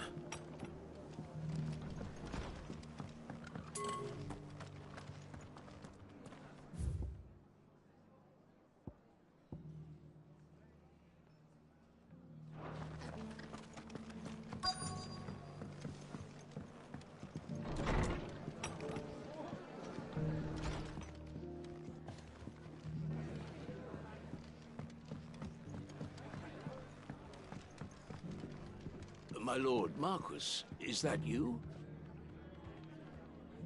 It is you. Then you received my letter.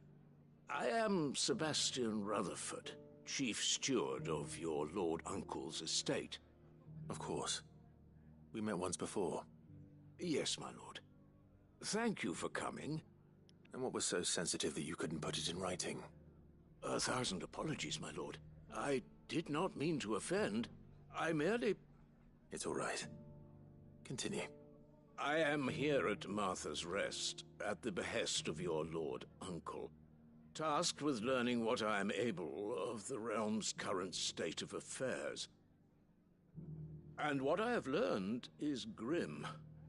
The fall of the Mother Crystals has left Storm in a state of utter disarray. The subsequent darkening of the heavens has only made things worse. Akashic attacks, once unthinkable, are now commonplace. The gears of governance have ground to a halt, and without a steady hand on the tiller, the realm threatens to drift into utter chaos. Your lord uncle, however, believes there is a way to avoid this fate, and is determined to see it set in motion. That sounds like quite the undertaking. It is. Hence my having enlisted the aid of several colleagues serving the 7 high houses. Alas, I have lost contact with 2 of those colleagues already. They are both able-bodied and trained in the sword, yet in these dark times, even that may not prove sufficient to keep a man safe on the road. So you want me to find them? I'll need to know where they went.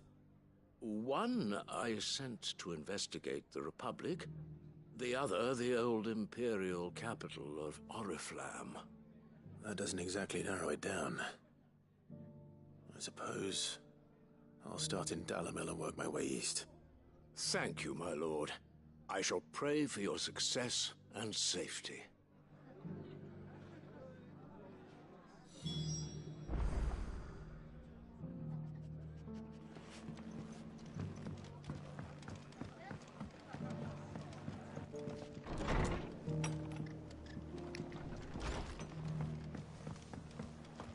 I'm all for making this town a welcoming place, but... Hospitality. Wade. So Wade, it's good to see you well. And you, Lord Rossfield. And you. I spoke with Martha. She tells me you have plans to free Eastpool and make it your own. That's right, though it was mostly her idea. I rather fear my men have been treading on her toes somewhat since joining us, not to mention each other's. And then there are the bearers, men and women who found the courage to flee their masters and sought refuge here. We need somewhere to settle them, and I can think of worse places than Eastpool. As can I. Which is why I agreed to help you win it back. That's very kind of you. I'd be most grateful if you would. With you beside us, we shall soon send that rabble of rogues running for the hills. So, what can you tell me? That thankfully there aren't too many of them. Fewer than a dozen at our last count. And rather less, thankfully, the road that leads there will more than likely still be crawling with Akashic. A small force would suffice to clear the village, but if the Akashic were to follow them in, that force could end up trapped between a rock and a very hard place indeed. I'll head into Eastpool and deal with the bandits. You and the Guardians can stay outside the village and fend off any Akashic who come too close. Make sure I'm not taken unawares. I can't ask you to bear all that risk yourself, my lord. The Akashic are the bigger risk. I can handle a few bandits. Well, if you're sure, I shall summon my men at once. Shall I wait for you here? No need, my lord. You go on ahead. We'll be with you before long. All right. I'll meet you at Eastpool then. We shall see you there. And may victory await our coming.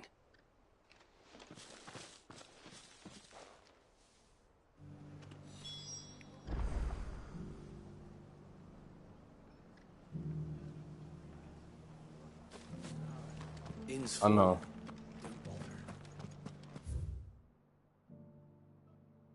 Eastpool is up here. Before we do such, let's make for a practice run.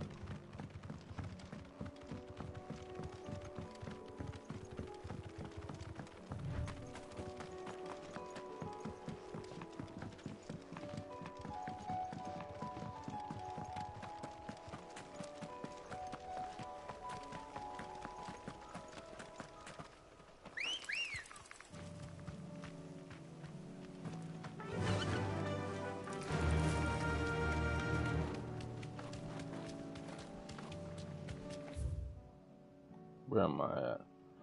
Okay.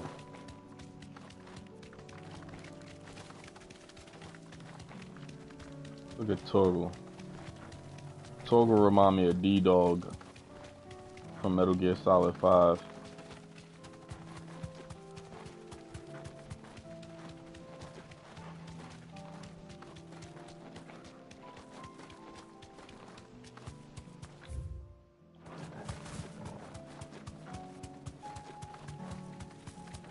Did I see this? I didn't never notice this location.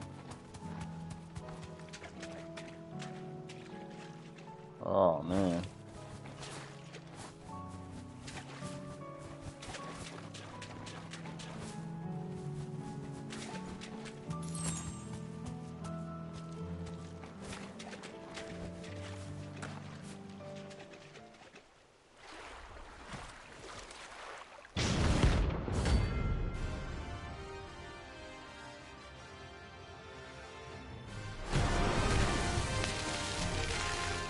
Up there we go.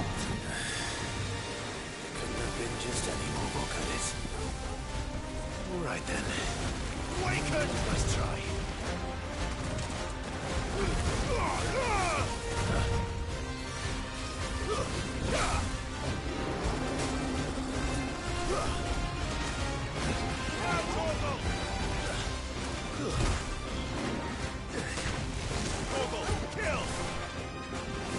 Alright, let's go.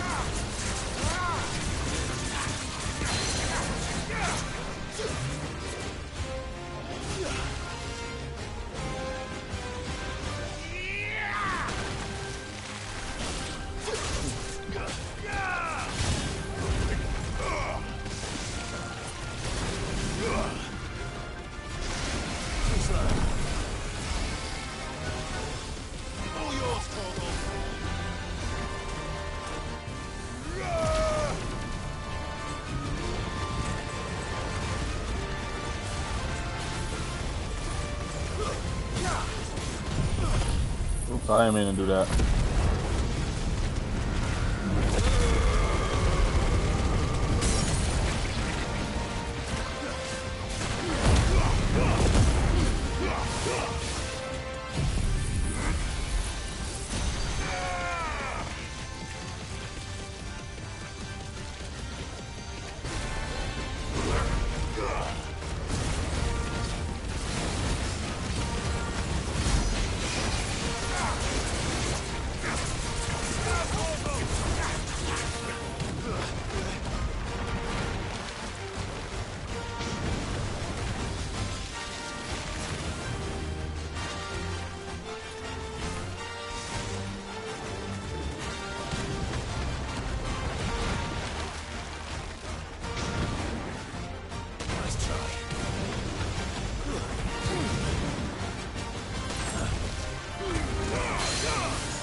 Look at that ray tracing.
jump on this.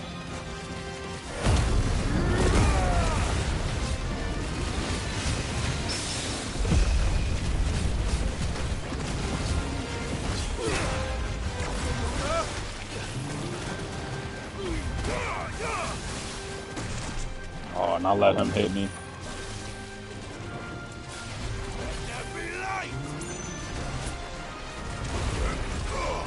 It's over, huh?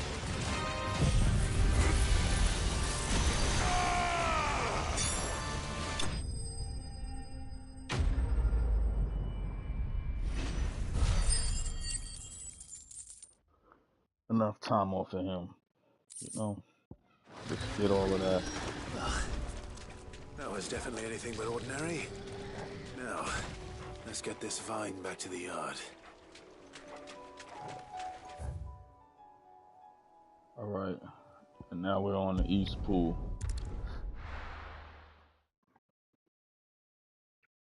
You gotta do it Final Fantasy 14 style, you know. Try to gather your missions in one spot.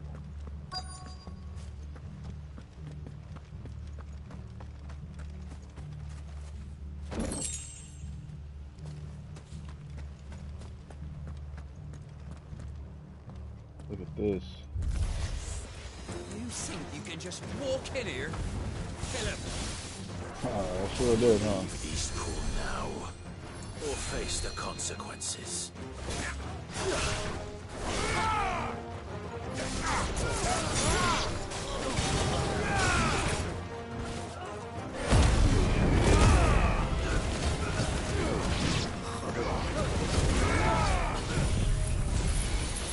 Hit me like that?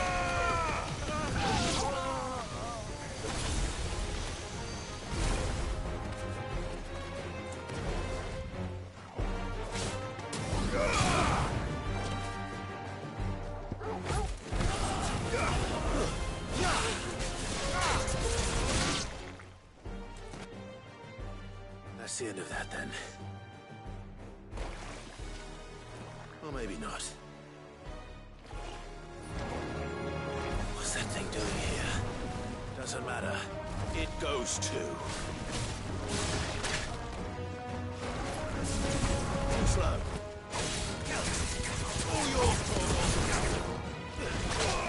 Ouch.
Clear this map out, feel me?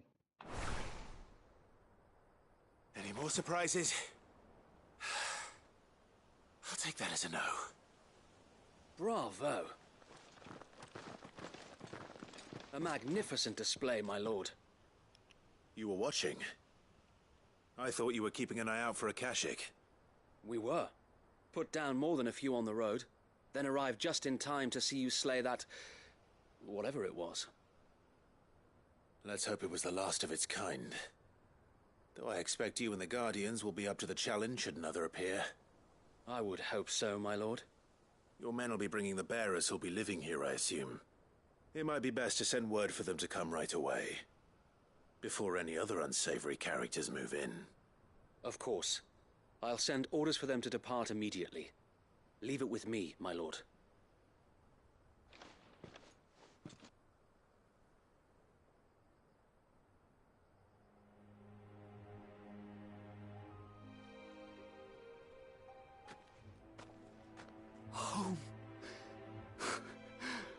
without masters. No. We're the masters now. Our lives are our own at last. That's all of them, and not a single Akashek in sight. Now to begin the important work of rebuilding the place.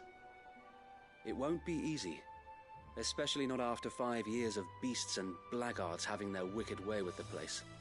The masonry might still be sturdy enough, but half the beams are rotted. Those that weren't lost in the fire or burned by the bandits, that is. It'll take a bit of elbow grease, but we'll see Eastpool rise again. Just you wait. So wait. Lady Hannah is buried here. If you don't mind, I'd like Oscar to join the rebuilding efforts. He should be a part of this. Of course. I couldn't agree more. I'll let Martha know that everyone arrived safely. If you need anything more, you have only to send a Stolas. And we will, my lord. Safe travels. Eastpool is in safe hands. Time to go and tell Martha the good news. First things first, we'll need to get a few of these roofs seen to. Wouldn't want to be caught in a storm without any shelter.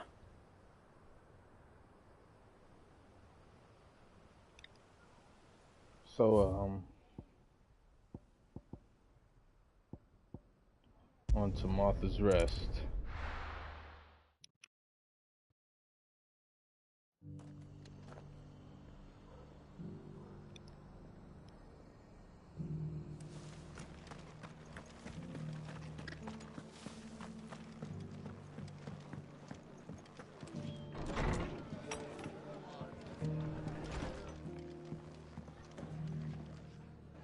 Ah, there you are. All went well then. Sir Wade told me you got rid of the bandits while his lot kept an eye out. Nicely done. And what's all this about some shape-shifting nightmare showing up? On second thoughts, don't tell me. It'll only give me nightmares of me own. What matters is you did it. And now we can build our new village. I suppose it will be. What will you call it? What else? Eastpool. Sir Wade said it best. There's plenty bad happened to that place, but that don't undo the good that happened there. No need to throw the baby out with the bathwater. Did Wade say that? Well, something along those lines. Anyway, the poor souls might have made it to Eastpool, but their work ain't done yet. So the way I see it, neither is mine. If it's food or lumber or strong backs they need, the rest is ready to provide it. Thank you, Martha. No, thank you. You didn't have to help us. I wanted to.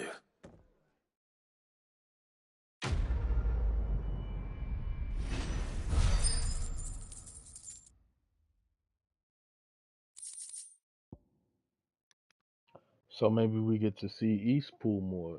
Like, you know, I was just saying that a lot of the towns is like abandoned or just gets everybody killed, but maybe we get to explore Eastpool and see more out there. I do wish they had inns within these towns or just had, you know, armor stores and weapon stores or, you know, just different stuff to like represent the village. But at the same time, you know, you are still being able to see these places in various moments. Like, Are the bearers taking well to their new home, do you know? I sometimes worry how they'll manage without me to cook and clean for them.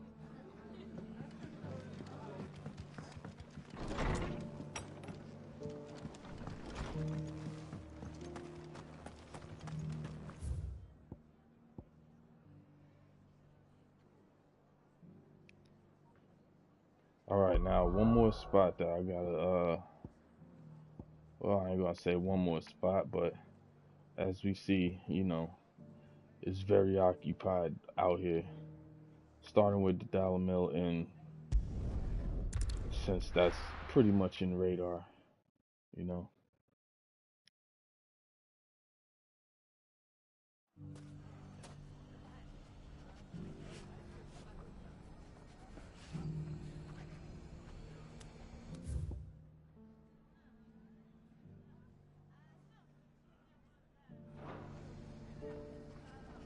It's not going to be easy finding one man in an entire republic. Let's hope someone here's seen something. It shouldn't be too hard to find goods. The gentlemen of the town guard are strapped.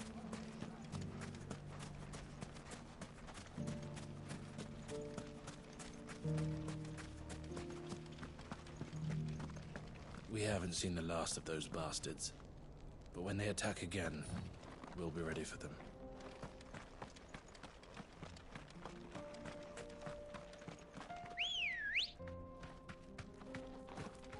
Come on.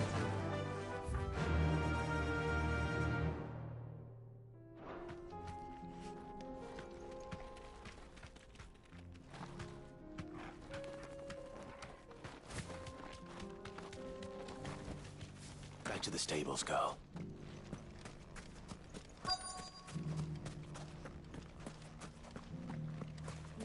Could be I know something more. What's it worth to you? I've got 100 gil and a chocobo feather. Clive, listen! I found someone who says he's heard the rumours about Nan. Have you? Go on. Tell him what you told me. All right. It's like I said. A wizened old crone by the name of Karen's been selling steel to whoever will pay her price, be they knight or knave. Says the more swords and spears she puts in people's hands, the more war they'll wage. And the more war being waged, the more call for swords and spears. And who will they all turn to keep them in steel? Why, the good Reaper herself. And you've seen this Reaper at work? Aye, it just so happens I have. You'll find her right here plying her trade most days. Here in Delamil? Where exactly? She has a stall here in the market, but if you're not the patient type, you can probably find her at her storehouse on the edge of town. But it'd be a bolder man than me that braved that particular nest of vipers. Feeling bold, traveler? I hope so, for your sake. Now, if that's all, I have places to be. Sorry to have kept you.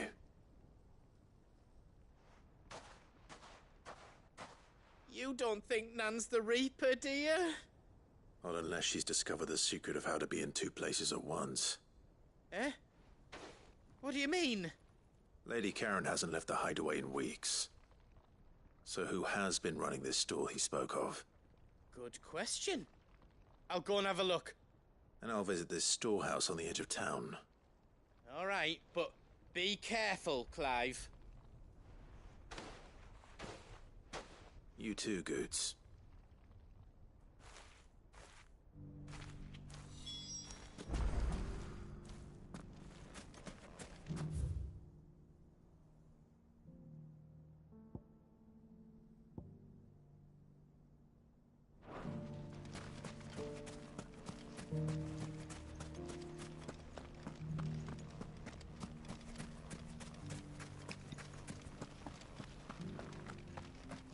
All mixed up, right?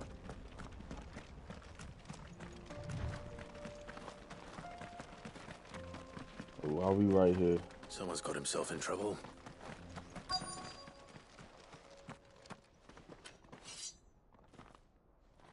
I don't see your master here, so you can start by giving us all the coppers in your purse. I already told you, I have nothing. And maybe we'll take that pretty outfit and the steel you're wearing. Please! These men are trying to rob me! I'll deal with this. Thank you. You that one's master, then? If you'd kindly pay the coin he owes us, we can pretend you didn't draw your blade on Republican soldiers. Or you can go back to your garrison and I won't report you to your captain. Oh, you're more than welcome to. He hasn't had many visitors since we slit his throat. Oh, wow.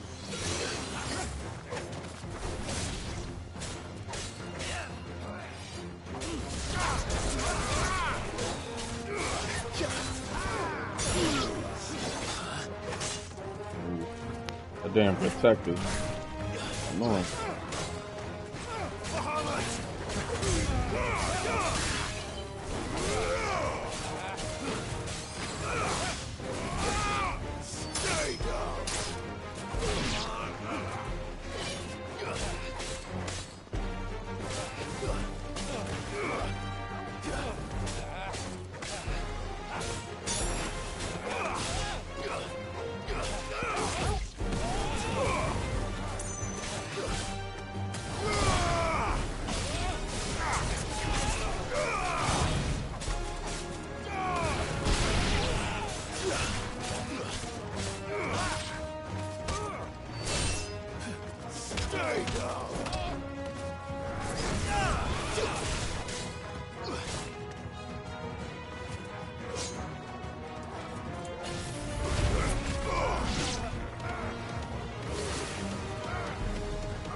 He making spin moves on it. Look at that.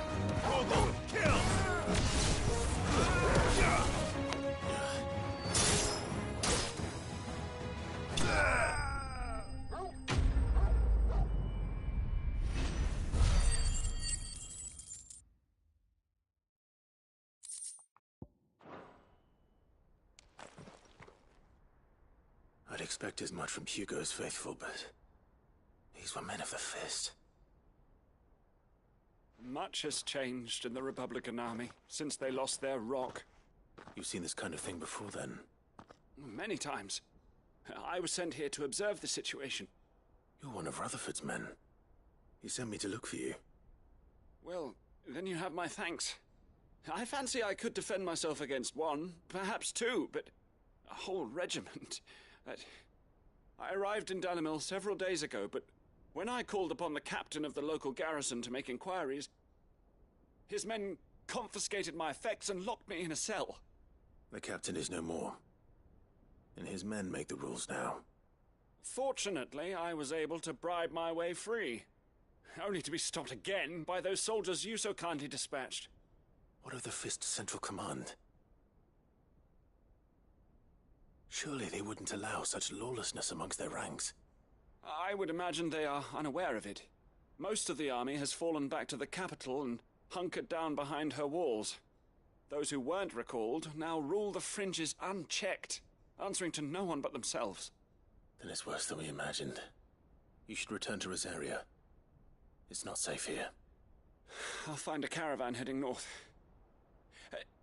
You won't mind if I borrow one of these soldiers' coin purses?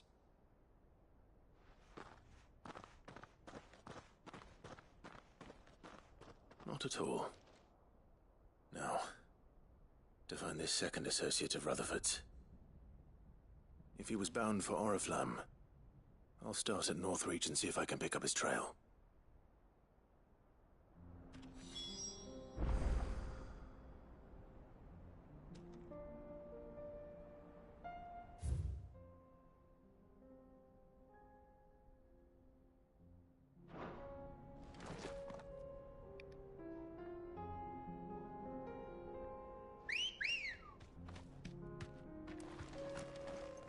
Ready, girl? Fly, Ambrosia.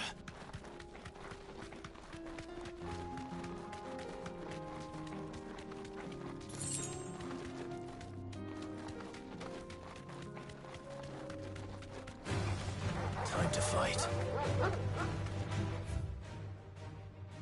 I believe this is the area.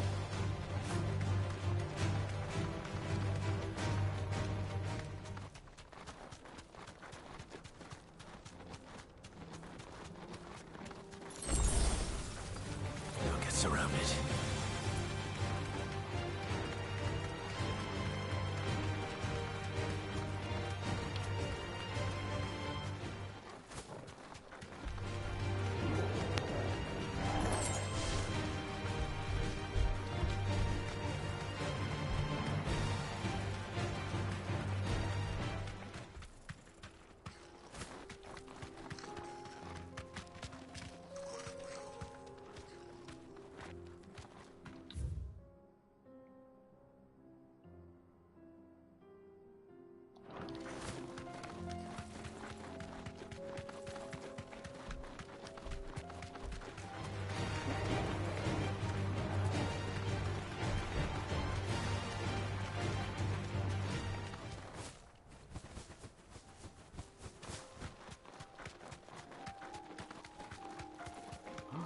There we go, the killer Chocobo.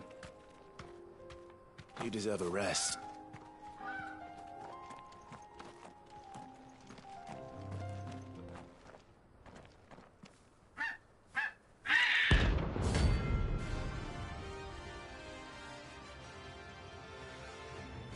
Chocobo is just killing people.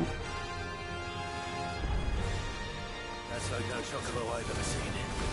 Something tells me it won't be easily broken. Oh, snap. To me, boy!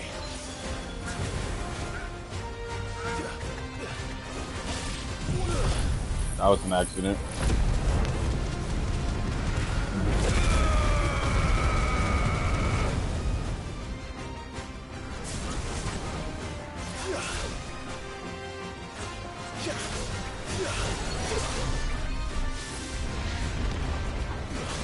Nice try.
He's wildin'.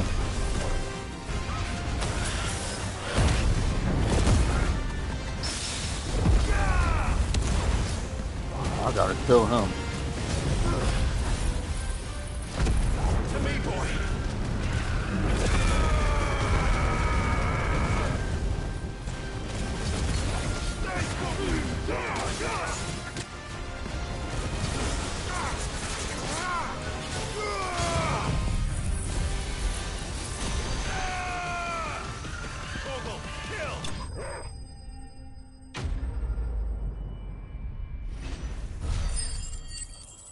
Oh man, I didn't expect him to do the wildness like that. That was wild.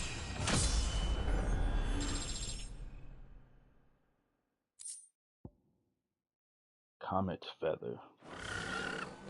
Poor beast. There was nothing I could do.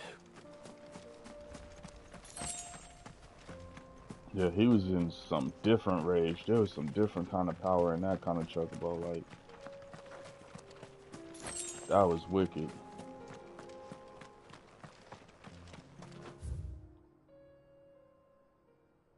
Now we gotta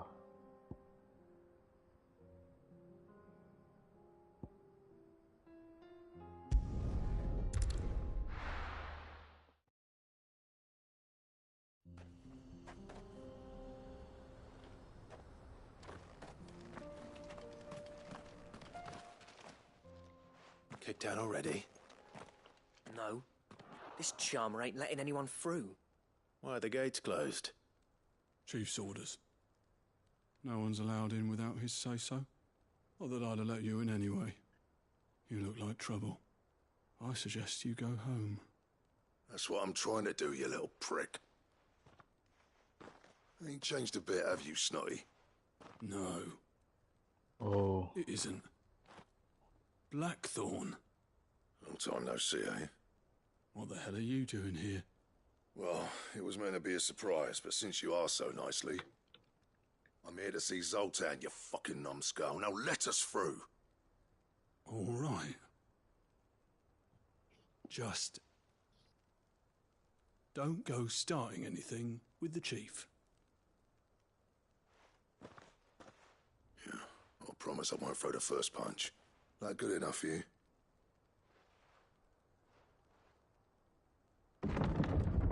Blackthorn is outside. Go on then.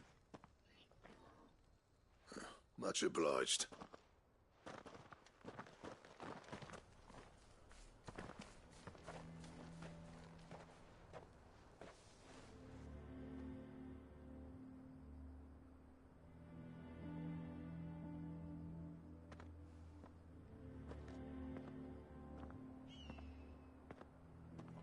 So this is Dravosht. Not much going on, is there? It's a smithing town.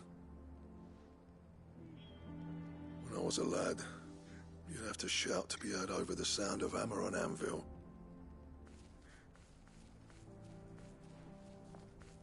Clive, you're good with people. You speak to Zoltan. Hey, you ain't backing out now, are you? There's a river of bad blood between me and the chief. But if someone can build me a bridge, then I'll cross it. All right. I'll see what I can do. I appreciate it. It'll be near the forge on the hill. It was our master's. He'd have inherited it when I left. Forge on the hill. Good luck. You'll be needing it.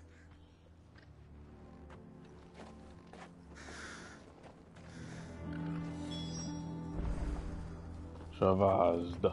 But if we can't fire the forges, how are we going to earn our keep? Shut your hole. The chief will think of something.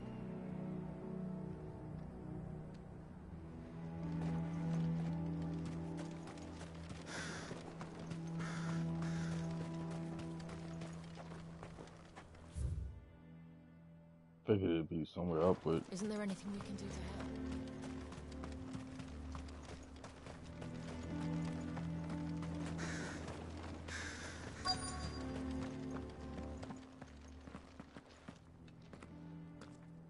Hotter! Hotter, damn it! Those miserable flames wouldn't melt butter, let alone iron. Pardon the intrusion. I'm looking for the chief. That'd be me. It's a pleasure to meet you. I'll bet it is. Keep the gates closed, I tell him. Well done, Snotty. You're not welcome here. Get out. Before things turn nasty. Blackthorn's here. What did you say? He's traveled a long way to see you. Yes, has he? He's waiting. Down by the gates. Then I suggest you take him with you when you leave. Didn't you apprentice together? So what if we did? Fuck! We're getting nowhere. These bearers' flames are next to bloody useless. We're never going to be able to fire up the forges unless we can find some new crystals. I'm a busy man, as you can see, so do me a favor and piss off. Oh, and if you're struggling to find your way out, ask Blackthorn. That prick knows exactly where the exit is. He's not wanted here. And neither are you. All right. I'm going.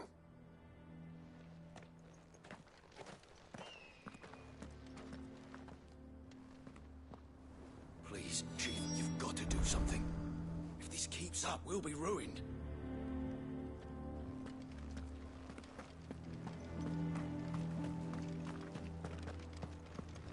Mama, why hasn't Papa come back yet? He's helping the chief with something very important. We go back inside. But if we can't fire the forges, how are we going to earn our keep? Shut your hole. I'm sure I can think of something. Let me guess. Zoltan told you to piss off. As a personal favor to him, yes.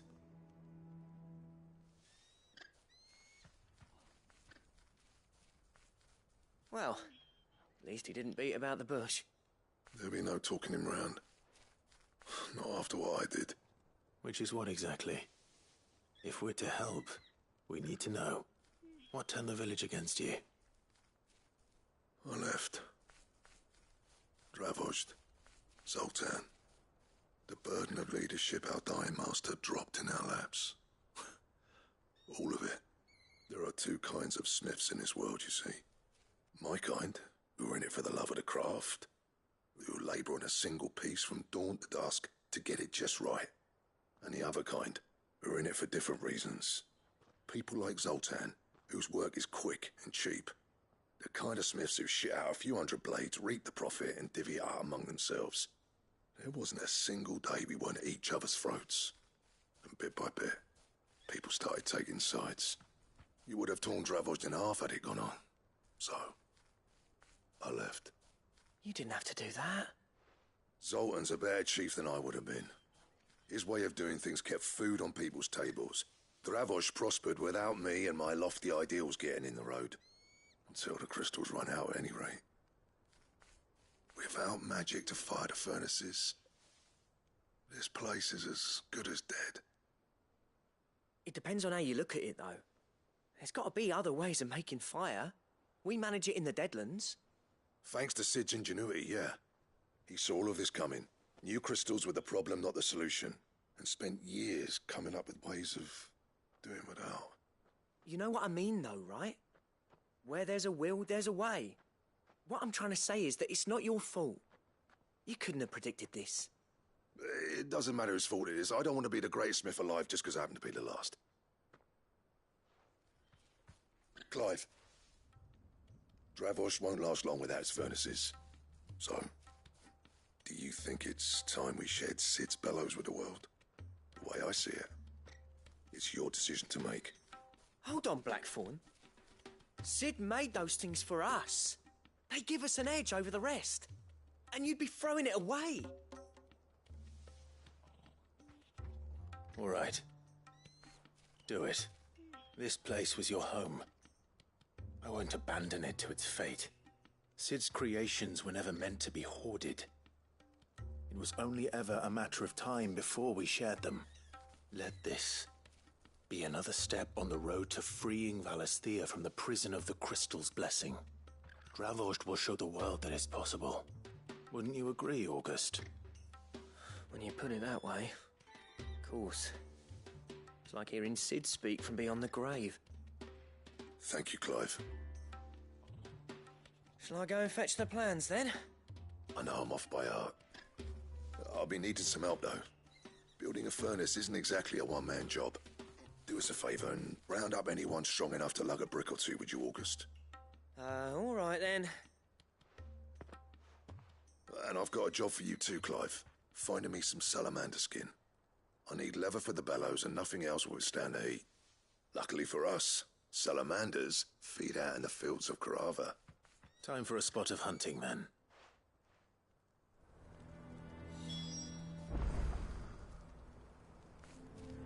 Sid tried all sorts of leather to make those bellows, but salamander skin was the only kind that worked. Luckily for all our sakes, salamanders aren't too hard to find around these parts.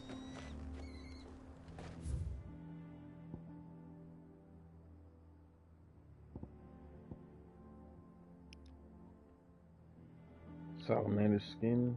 Alright, let's go get it. I'm sorry. I can't believe I did that to Goots. Blackthorn's got some nerve coming back here. Blackthorn was about to punch your teeth out.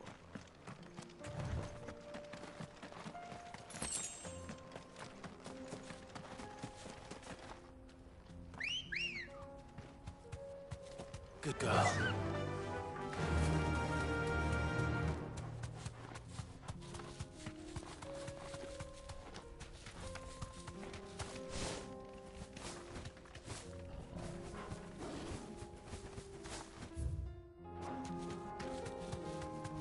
Let's not attract any other joints.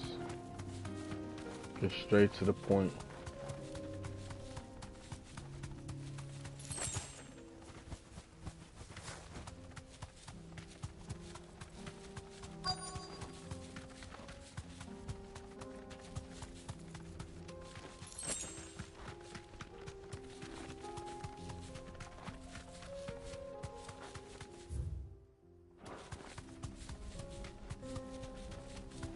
Let's make this quick, shall we? You deserve a rest.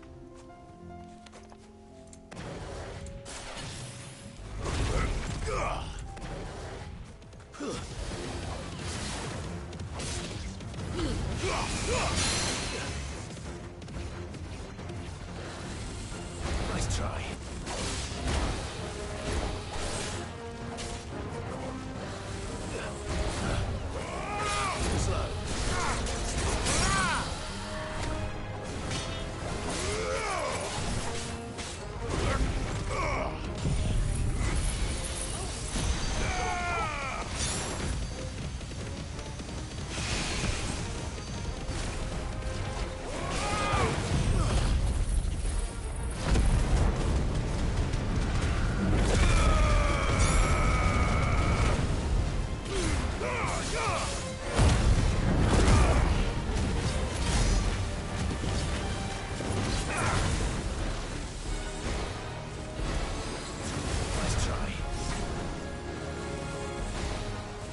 Too slow.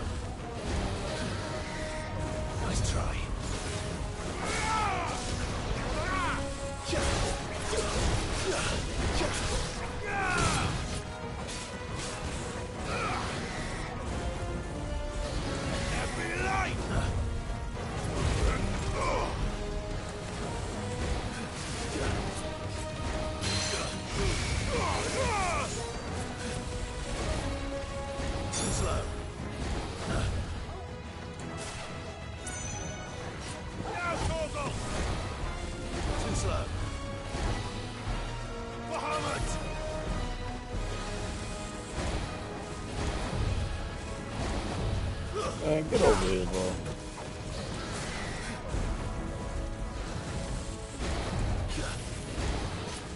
Too slow.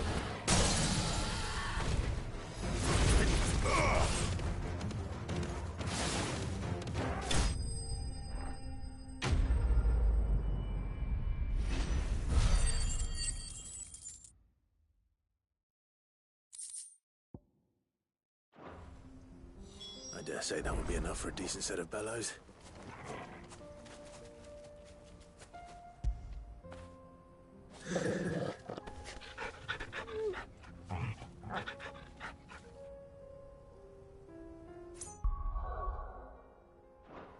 Wrong map.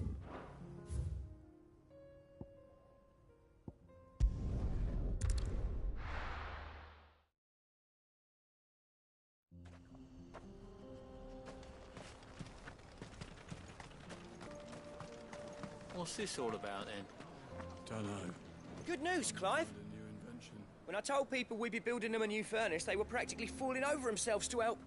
Talk about changing their tune, eh? Shit. That's the whole word? Any trouble finding the skin? Nothing I couldn't handle. None I couldn't handle at all.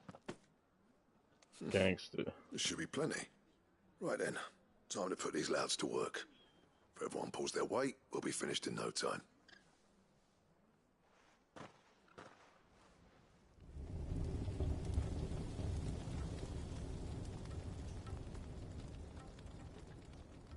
Well, I'll be damned. I honestly didn't think it'd work. But it's hot enough, all right.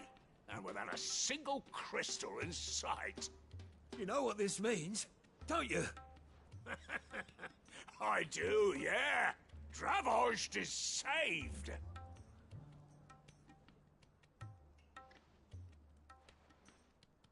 Sorry about earlier.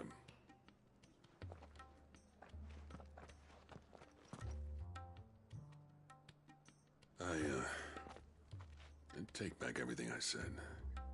That thing you built us is an honest to God's marvel. You saved our village. It's Blackthorn you should be thanking. He oversaw the construction. Give this to him, would you? What is it? Pet coal cinders. After he left, I spent years trying to eke the most out of our forges. That there was my answer. Chuck it in the fire, and your forge will burn hotter for longer, which will do wonders for your steel. Our secret for yours. Only fair. I've always envied Blackthorn. Since the day I became chief, I spent every spare moment trying to match up to the bastard. No amount of sleepless nights at the Anvil will ever bridge that gap, though. He's a genius. Plain and simple. The man Dravosht needed.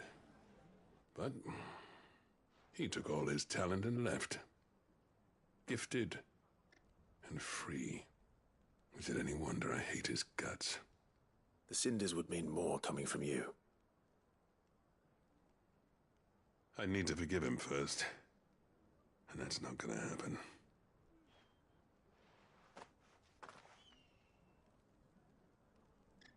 Well, you know what they say.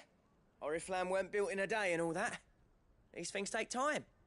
Especially when they involve two geezers who hold grudges tighter than their hammers. But what matters is, Blackthorn's got that twinkle back in his eye. And I'd call that a job well done. So would I. I reckon he's going to be at it a while yet, though, so why don't you head off without us? I'll see that the old git gets home safe and sound. See that you both do. I'll save the cinders till then. All right. It'll be a nice little surprise for him.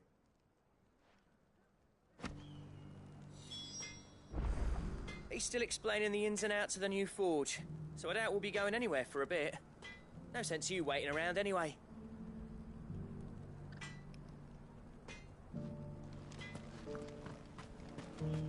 Blackthorn in These this. things are going to take some getting used to. Yeah. Give it a week, and you'll wonder why you ever bother with crystals. Let's run through it again, shall we?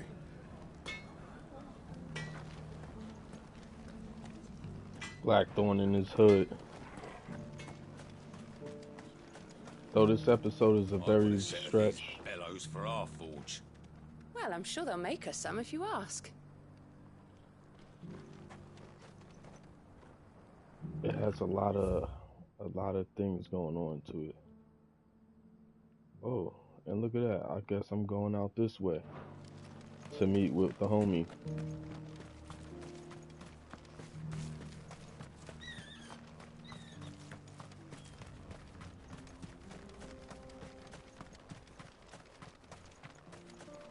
The forges are back in action and burning like the flames of hell itself, thanks to these new bellow things. What's that? Thanks to these new bellow things. The mines, huh? Leave that for another time.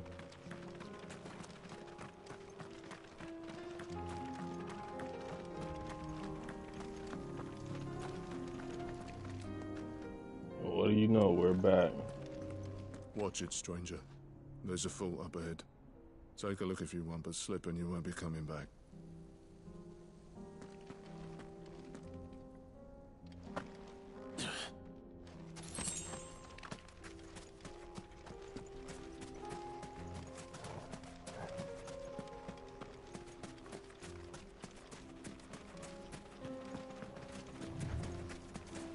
Alright, so we're back.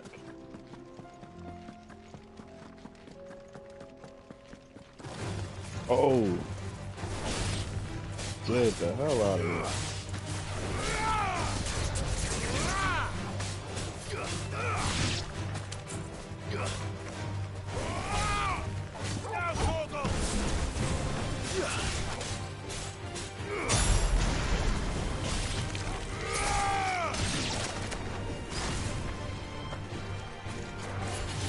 Violated me. All yours, Torgal.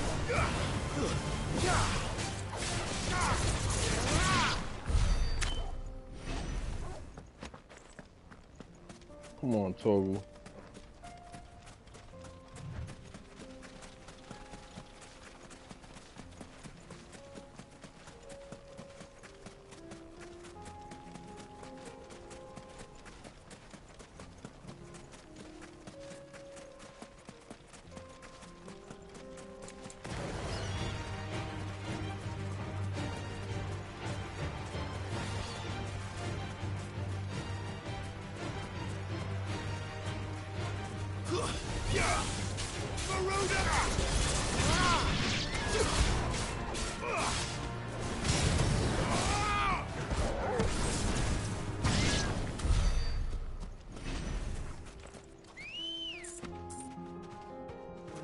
Good girl.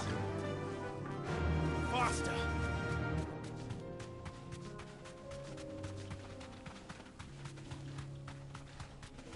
Gooch should be down here somewhere. It's really hard to say his name, Gooch. Gooch. Time to brave the Viper's Nest.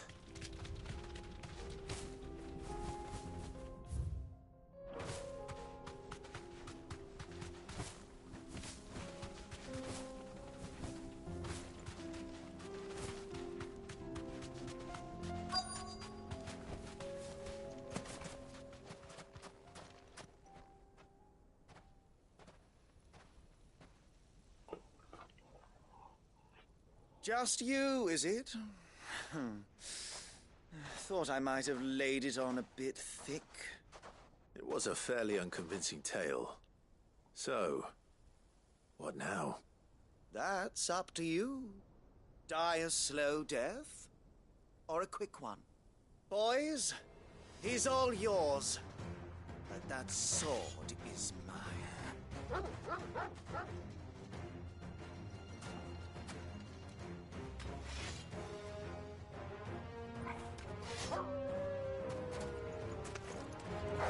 Alright. Leave now and we can pretend I'm gonna do them classy. Is that it?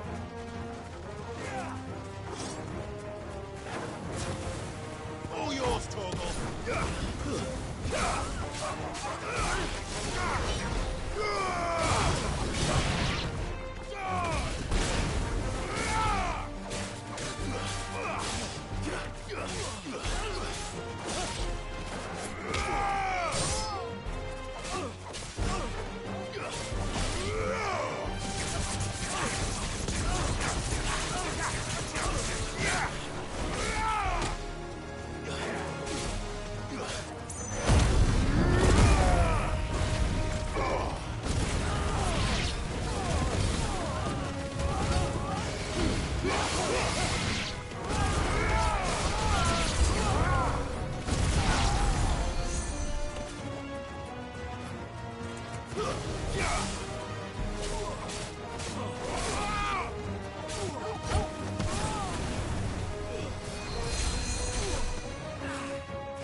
done it now. Go on. Tell me what I've done. When the Borgwyn finds out you've killed his men, he'll have your head. He only wanted that bull of a manservant, the dim one always clinging to Karen's skirts. You weren't even supposed to be here. Who the hell are you anyway? What were you going to do to him? The Borgwyn wanted him to get to Karen. I was only supposed to point the lamp in the right direction once he arrived in Dalamil. But then you turned up. Well, go on then. If you're going to end me, end me. You're not worth the effort. Now be gone, before I change my mind. Fucking coward! I need to find Goots. Right now.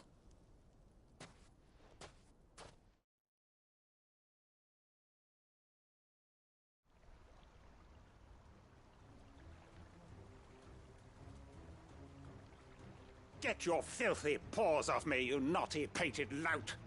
Stop calling me names! And stop spreading them horrible lies about Nan! Well, that will be easy enough. For they are not lies. Every last word is true. And she must pay for her crimes in blood. Blood? Goot, are you all right? He's gonna kill Nan! He said she had to pay in blood! After what she did, it is only right.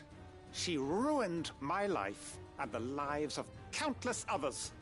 That loathsome harpy's very existence is a crime, and I will not allow it to continue.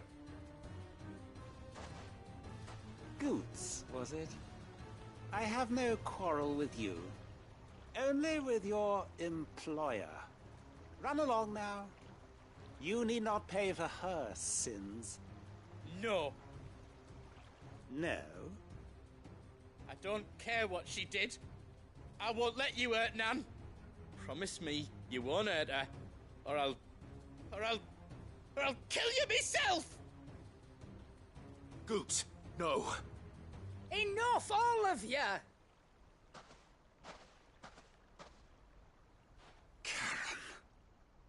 But how did you?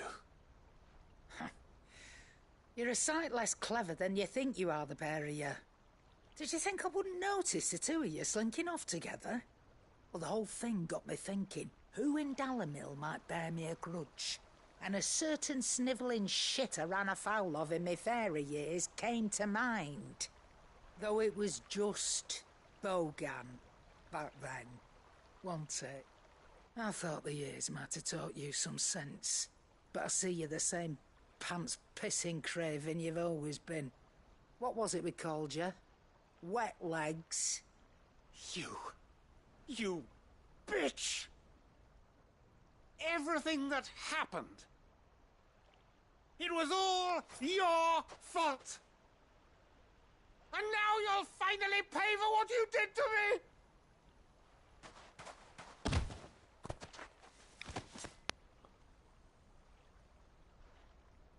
Goots, you... If you want a piece of Nan, you'll have to go through me. Fuck! You great galoot. Out of the way, I can handle this myself. So, wet legs, you remember what you told me when we last met? An eye for an eye.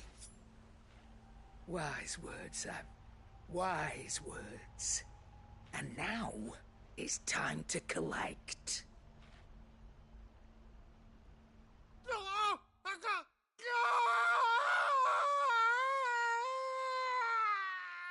Yo, Karen is crazy. I knew she was crazy. Oh, eye for an eye. Think about it. Sorry to keep you waiting. Is he... Dead? No. But I reckon he wishes he was. It ain't easy going through life one eye short of a pair. After all, I should know. You don't mean... Oh, don't tell me you didn't notice. Lost it to old Wet Legs back when we were working the same routes. Said I'd stolen from his strongbox. I'd done nothing of the sort, mind, but that didn't stop him taking his little revenge. So I took some of my own. Sorry, lost everything. His coin, his clients. Always knew he'd be back one day to claim his due. But he crossed a line dragging poor Goots into this. He didn't hurt you, did he? No, Nan. Still got all my arms, see? Legs too. But what if he comes back again? What if he does? First we take the other eye, then we work our way down. He'll learn his lesson soon enough. But something tells me the Wet Legs has learned it already. Right. Let's get you back to the Hideaway. You've attracted quite enough attention already. Ta-ra, Clive. Remind me never to cross you, Karen. Right? Karen is wicked, boy.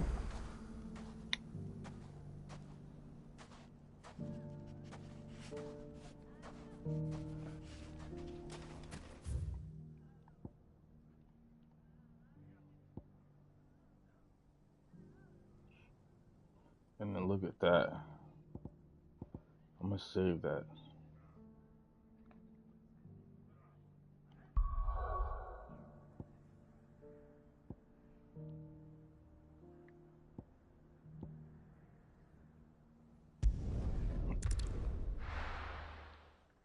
Back in Northreach.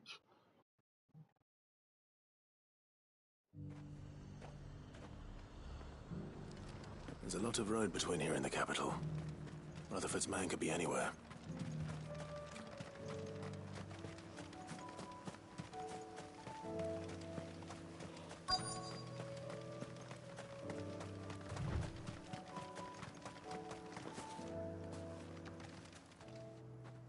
What happened here? If you're with the others, they've already relieved me of my belongings. I'm not. I'm looking for someone who was sent here by a man named Rutherford. And then you found him. I'm Alistair Rockford, attendant to the Lady Ariane of House Wellesley. Of the 7 high houses of Rosaria. It's been a long time since last I saw my great-aunt. Is she well? My Lord Marquis? Yes. Yes, she is. The Lady Dowager has granted me leave to assist your Uncle Stuart. I was on my way back from the old capital when I saw some villagers being robbed on the road here. Bandits? They looked more like field hands, but it didn't matter in the end. I did what I could to help the victims, but all it earned me was a pommel to the temple. Which way did they go? South, toward the gate. All right. I'll take care of them. Founder knows I've met enough of their kind. You head back to Northreach, visit the Vale, tell them I sent you. Thank you. I shall. Founder be your shield.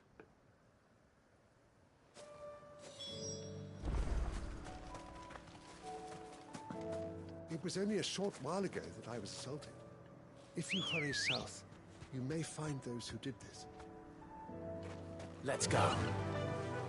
Yeah! They just couldn't resist, could they?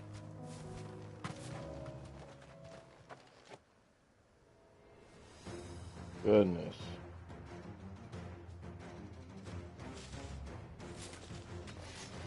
This one's ours, pretty boy. Go away from him. All yours, Torvald!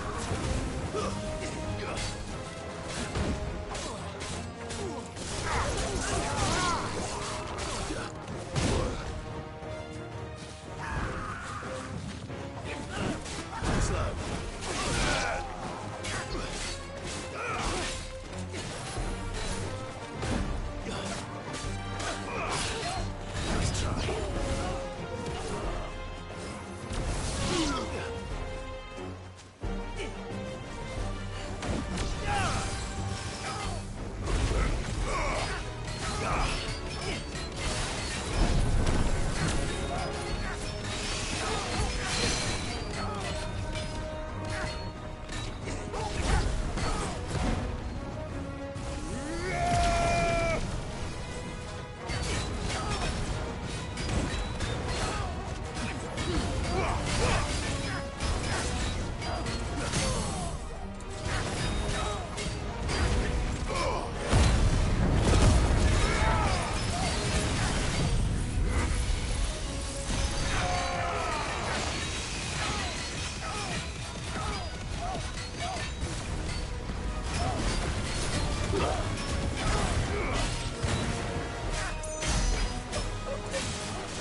boys could take a lot of these crazy hits, man.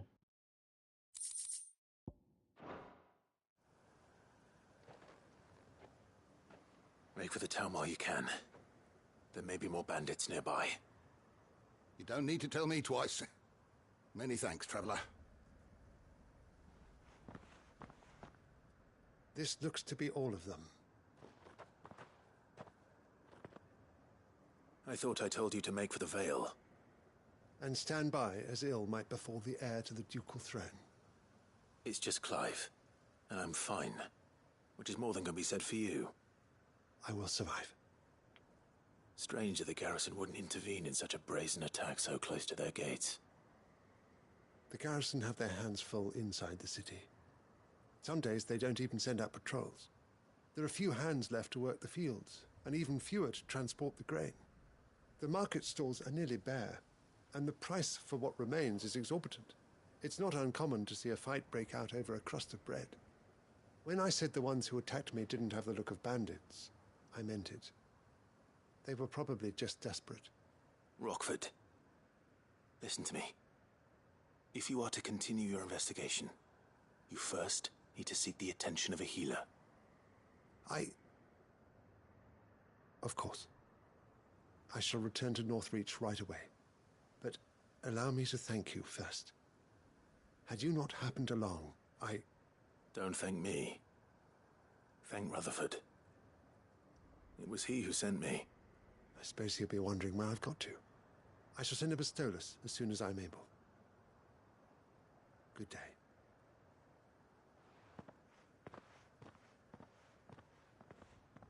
My uncle certainly has his work cut out for him.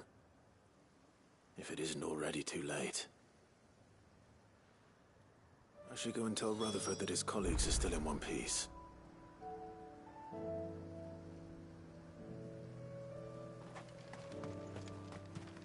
All the way to Mother's Rest, or Martha's Rest, I'm sorry.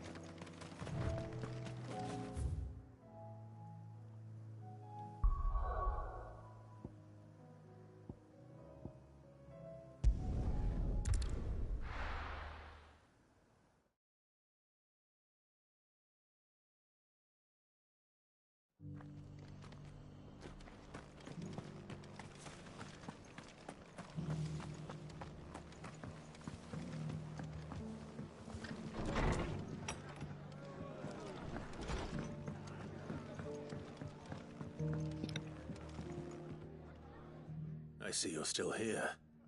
The Rest's location affords a constant flow of traders, and with it, a constant flow of information. Speaking of which, I received word from both my associates. They have resumed their investigations, thanks to you. I only happened to be in the right place at the right time. They both seem to think the realm's prospects rather grim. I am afraid that grim would be putting it lightly.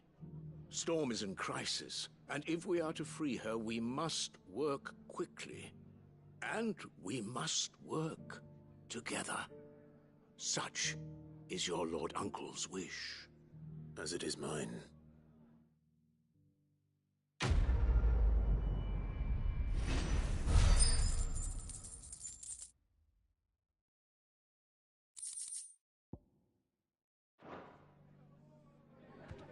I will see that your Lord Uncle is made aware of the situation in both Dalmekia and Sanbrek. And inform him of your timely assistance, of course.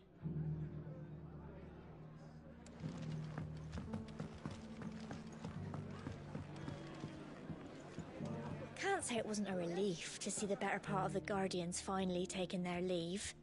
We barely had room to breathe, what with them and us and all the others all crammed in together.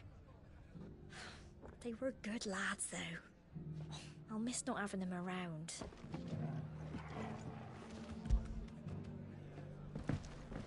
You don't want to get pet hurt.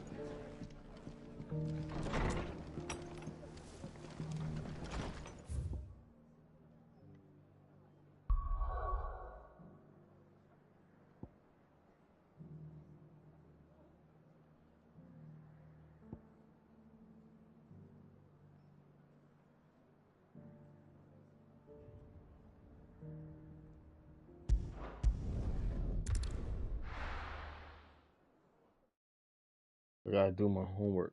I gotta make up my homework.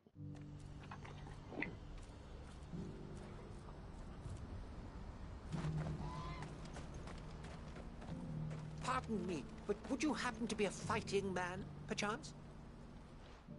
That well-notched steel and impressive physique. I have need of a sword for hire, and yours looks to be a weapon well worth the coin. Might you be convinced to offer me the use of those formidable arms? How exactly do you intend to use them? Well, being something of a scholar of Zemeckis history, I wish to investigate the ruins near the city, and I require a rugged companion, lest I find myself waylaid by ne'er-do-wells or the beasts said to roam the area. Should you accept, you will not only earn yourself material wealth, but partake of the true treasure that awaits us there. The rich and storied history of Zemeckis. Well, were you ever party to a finer proposition? My arms are yours. Wonderful! Then come. We must away. But where are we going? Along the old Zemeckis Road, and from there, onward to discovery. Quickly! There is not a moment to lose. Wait. Good luck with your ne'er-do-wells.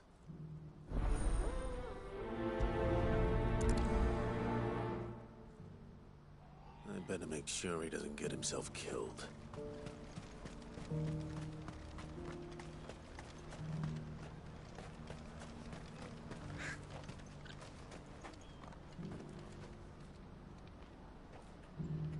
I see you've been of some assistance to Eloise. Perhaps you can extend me the same kindness? Perhaps. What would I be doing? Finding someone. You see, I've been having trouble with thieves, and despite the many pains I've taken, I can't stop them from rummaging through my packs. I was griping about my lot to a friend of mine a few days back, and he offered to track the culprits down. Now, Joseph's a sellsword, and a good one at that. But he's been gone days, and I'm beginning to fear the worst.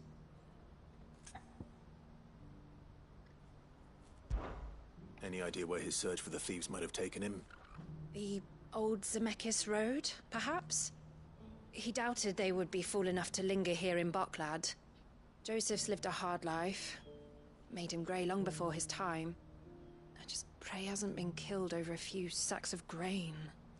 I can't imagine there are too many grey-haired sellswords around. Hopefully someone will have seen him.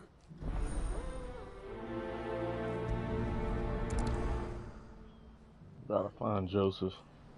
Whatever left poor Joseph Grey didn't leave him jaded. Kind-hearted man like him doesn't deserve to meet his end, chasing thieves. And Joseph.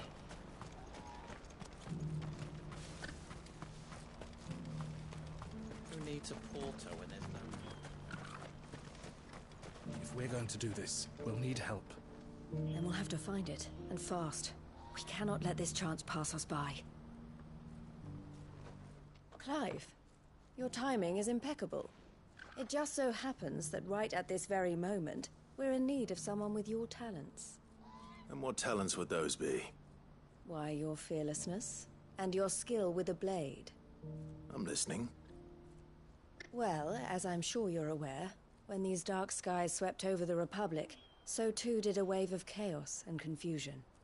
Randalar has been particularly badly affected. Many of the capital's bearers have lost their masters, or taken the opportunity to flee them. None remain free for long, of course. Most find themselves under the protection of the Fist before they get far. But the army too is in disarray, and finds itself unable to provide for its new charges.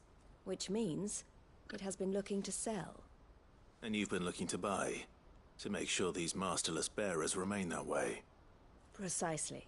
It's the perfect opportunity to free dozens more, and for an attractive price, no less. So where does my skill with a blade come in? Though we may have the funds to buy these bearers, we have nowhere to house them. So we've been searching for a place where they can be resettled. Somewhere far from the prying eyes of those who would see them enslaved once more. And we believe we have found one. Cashlock. A small hamlet hidden in a canyon. The place was abandoned a long time ago, but when the men moved out, the beasts moved in. And so we seek the aid of a fearless swordsman to encourage them to look elsewhere. You'll help, won't you? How could I refuse? Excellent. Theo, if you wouldn't mind making arrangements for the transportation of our guests, as we discussed. Of course. Leave everything with me. Sounds like you'll have your work cut out for you. I will. We have an entire village to stock and furnish. Residents and all. Even if I begin right now, I'll be working day and night. So I'd better get started. Try to clear the place out before the wagons roll in, won't you? I'll do my best. You will find a village in Chairdress Thread, past Lateney's Cleft. My man there will open the gate for you. All right. Wish me luck. I'm sure you won't need it.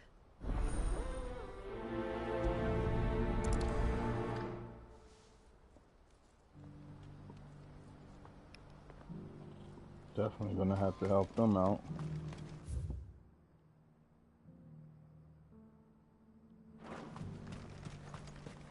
Do you have any fresh water? Tell me, traveler, do the other villages of the realm suffer as ours does, with black clouds above and starving stragglers below?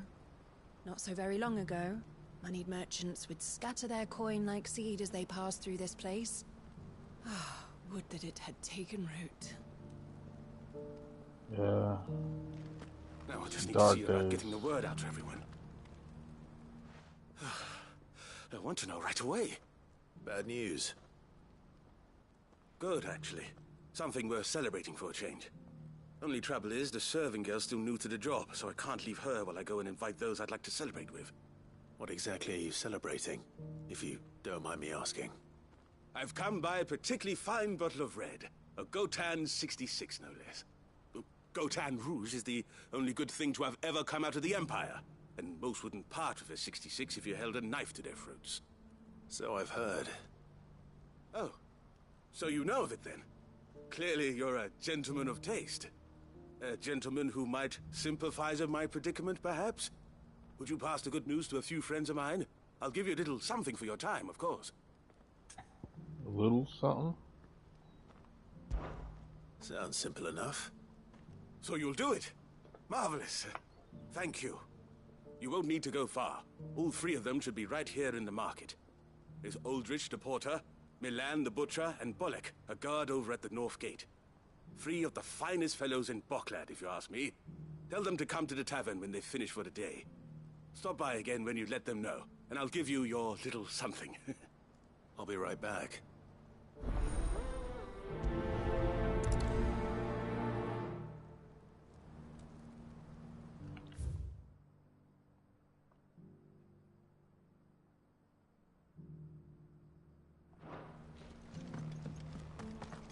Has this wine turned?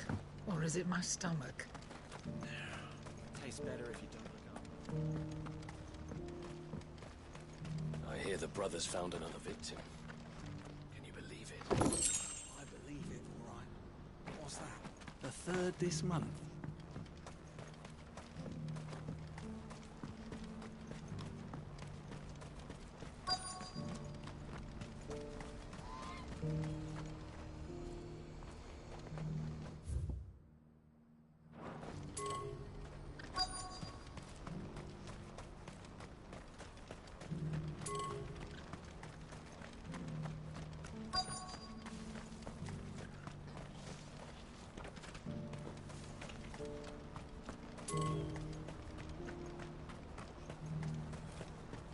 What I wouldn't give for a hot... When are they gonna let us through? What do you want? I've no coin on me. Just information. Has a sellsword passed through here? Grey hair. Now you mention it, there was a young man with salt in his mane sneaking around out there a while back. Which way did he go? How am I supposed to know?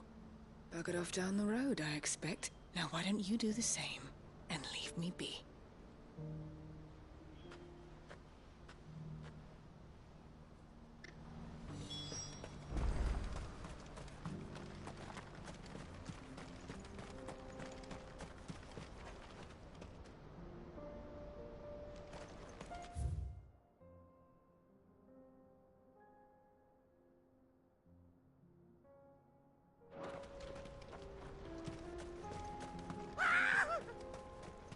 Why am I not surprised? You'll hand over your coin if you know what's good for you.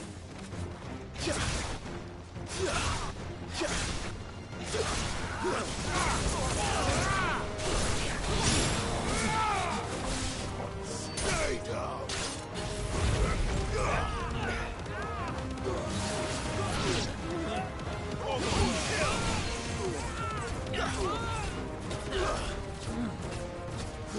All yours, Tom!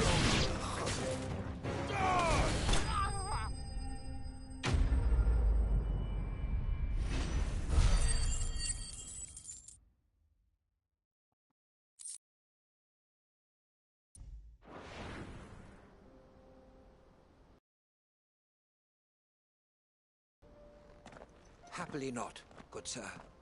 Thanks to your timely intervention. More importantly, we have arrived. Now, feast your eyes upon the marvel before us. Ruins, a relic of the fallen civilization.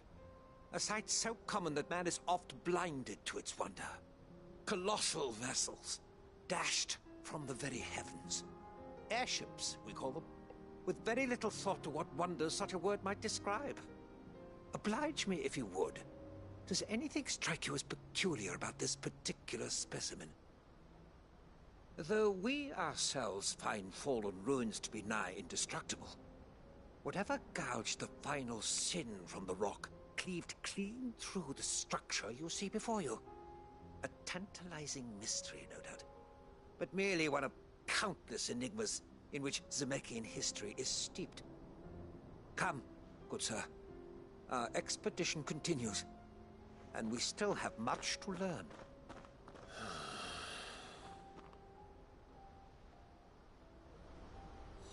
He's passionate. I'll give him that.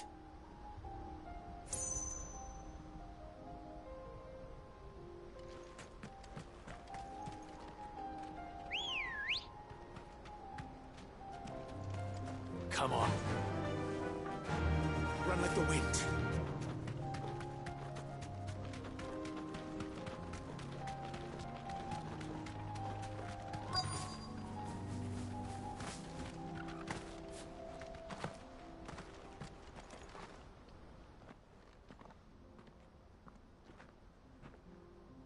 We don't want any trouble.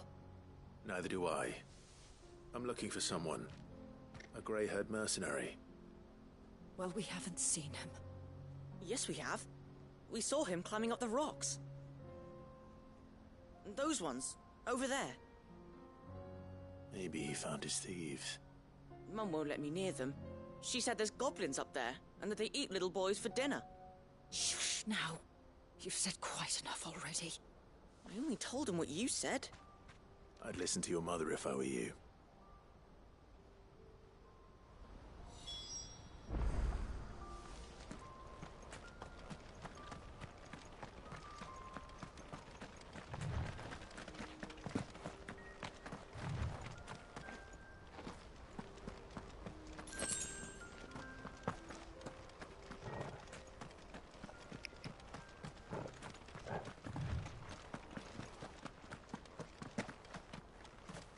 Oh, look, we can climb up there.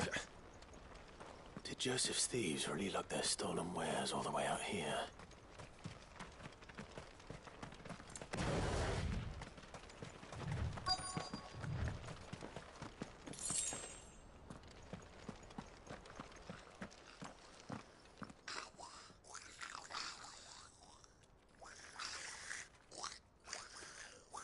I think we found our thieves. They don't look happy to see me.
To me, boy!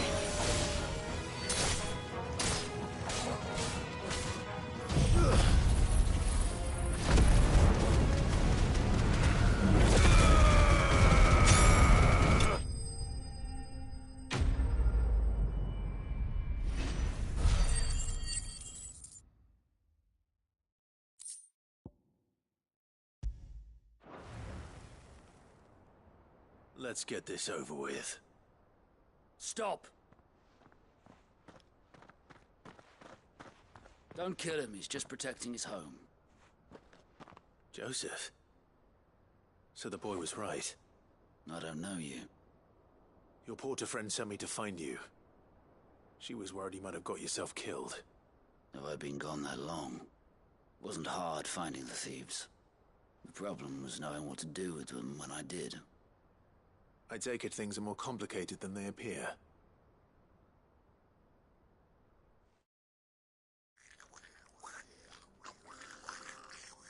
I'd all but ruled out bandits before I even left the market. You know what that is? Because our thieves had no interest in gold or gems, or anything they couldn't eat for that matter. Add to that the rumors of goblins in the area, and the mystery practically solved itself.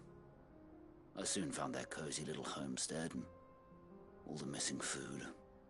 I launched myself at them, full of righteous fury, but their leader was the only one who moved to meet me. The others, they huddled around that food, ready to die protecting it. They stole because it was that or starvation. I've been there myself, back when times were hard. So you spared them? And earned their trust into the bargain by the look of it. These goblins aren't native to the area. They don't know how to survive such barren lands, so I've been teaching them. And once they've learned to hunt and forage, they won't be fool enough to risk their necks in Bocklad. I'm impressed. I didn't know goblins could be reasoned with. Do me a favor. Let the porter know I'm safe. I'll head back to the market once my work here is done. Oh, and don't mention the goblins. I don't want people coming here brandishing pitchforks. Not now this lot have sworn off thieving. Your secret's safe with me. I appreciate it.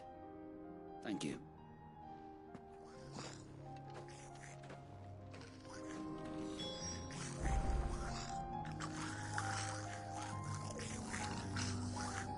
He don't get his I hang out with the goblins. Yeah. I'd always thought of goblins as mindless savages. But if I'm honest, I like them better than half the men I've served with. I'll bet.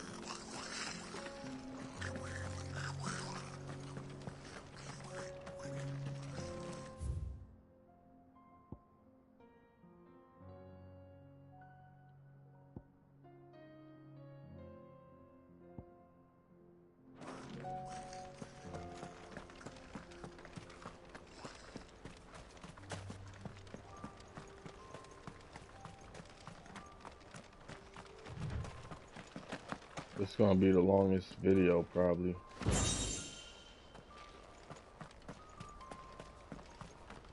Do it.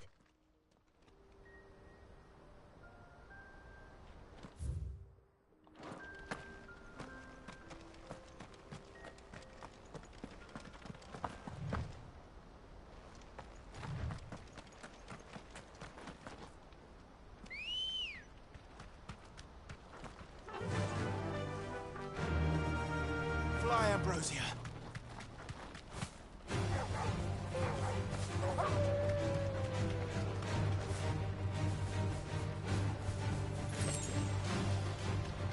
Well, you know how many people probably fell in there and died?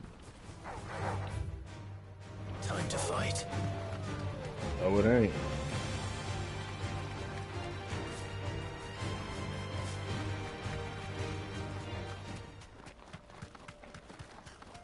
Look at this guy. Not again. All right then. Who's first?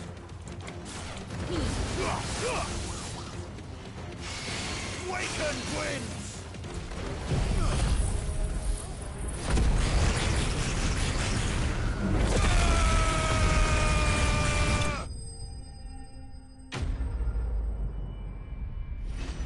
Yo said technically.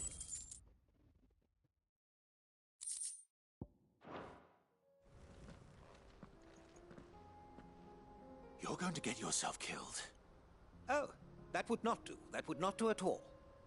Not when such majesty stretches out before us. Behold, the final sin in all its glory. As Moss tells us, a battle was fought here in ancient times.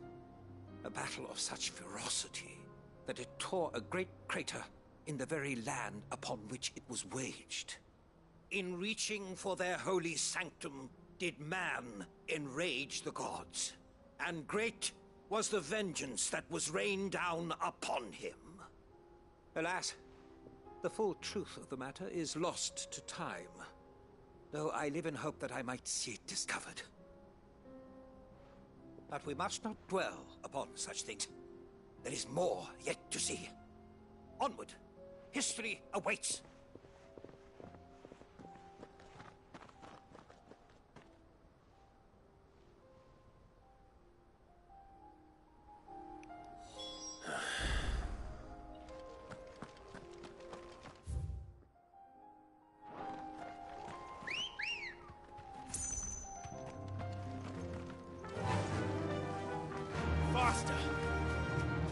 Faster.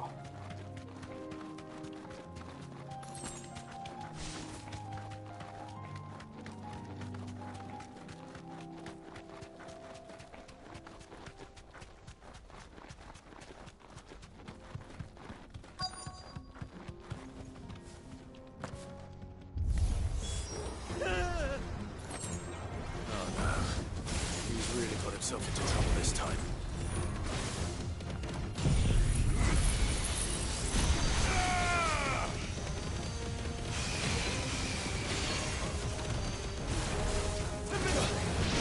Ouch.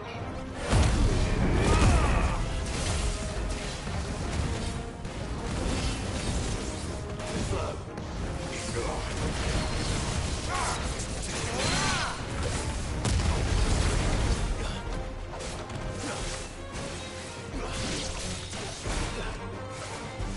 Too slow.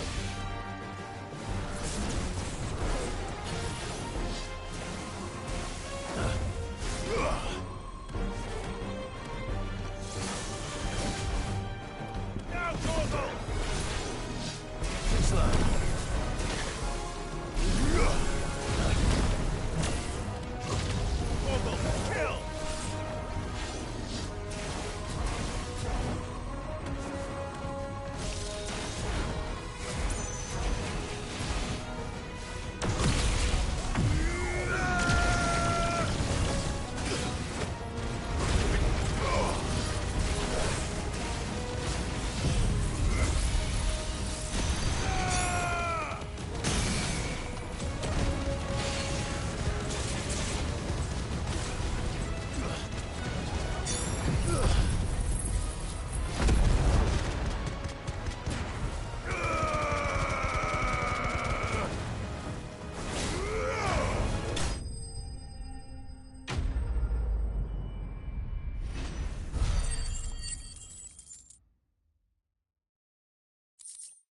This guy is just walking in dangerous places, man.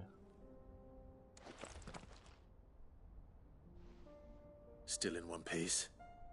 It would seem so. Once more, I am in your debt. And once more, you impress me with your prowess. These were no ordinary foes, but ones we in the field call echoes. Though Moss the Chronicler concurs with the legends in attributing the fall of Zemeckis to a wrath wrought upon mankind by the gods, he offers little in the way of explanation. Could the ruins we see before us here, in all their elaborate beauty, perhaps suggest an answer? Could the construction of such miraculous edifices have been considered an encroachment upon the province of the divine? Alas, all is mere speculation. But one day, perhaps, I will learn the truth. Not if you keep running headfirst into trouble. You are right, of course. And not only have you plucked me repeatedly from the jaws of death, you have proven yourself a willing audience to my ramblings. Glad to help, but didn't you say you came here to investigate something? I fear I may have rather overstated the case on that front. In truth, a captive ear was all I really desired. You see, even my fellow scholars have grown somewhat weary of my musings of late. And so I came upon the idea of purchasing a companion. A captive audience, if you will. That's what this was all about. I am afraid so. And now, my good man, it is high time we returned whence we came. Fine. Just don't go running off this time.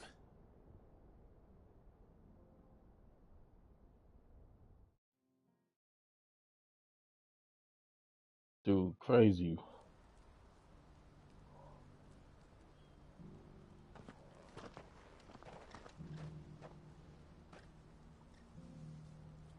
And so ends a delightful day. Here, your reward for humoring my selfish whims, plus a little extra for the trouble I have put you to.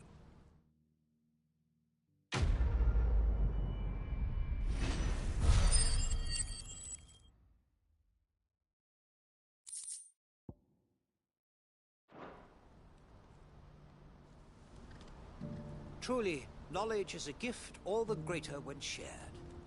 Thank you, once again. Thank you. Joseph's fine. He'll be back once he's tied up a few loose ends. That's a weight off my shoulders. He certainly knows his business. He found your thieves all right. And I dare say they won't be coming back. A good man to have around, that Joseph. And if he says there'll be no more thieving, that's good enough for me. Thank you for putting my mind at ease. Here, for your troubles.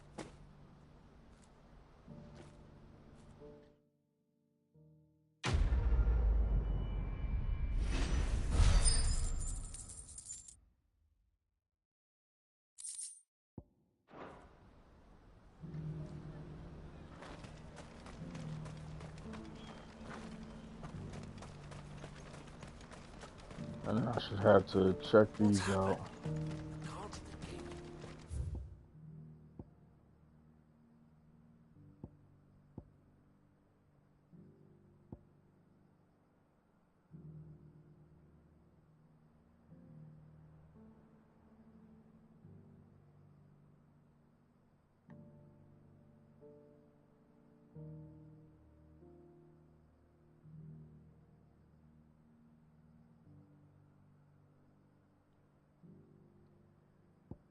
Alright, we'll go for trading places. Cash shock. Did I say it right? Cash shock.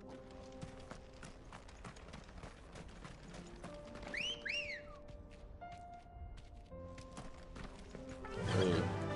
Fly, Ambrosia.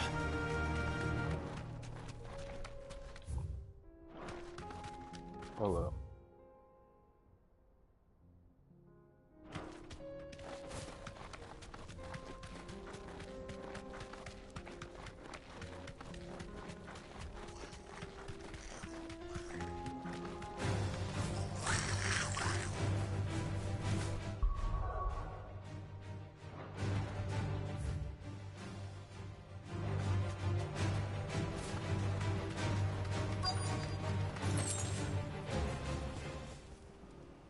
Oh, that was hard. This must have been a nice place once.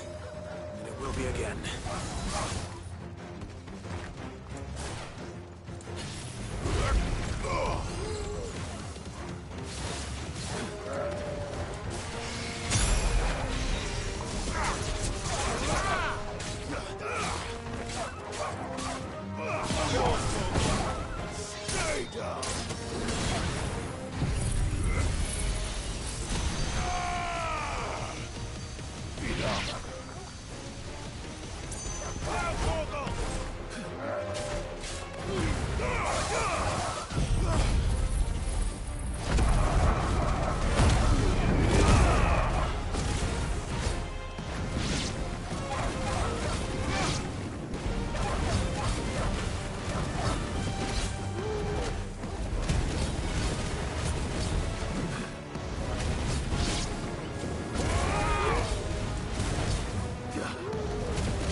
Dang, I don't want to die off no regular.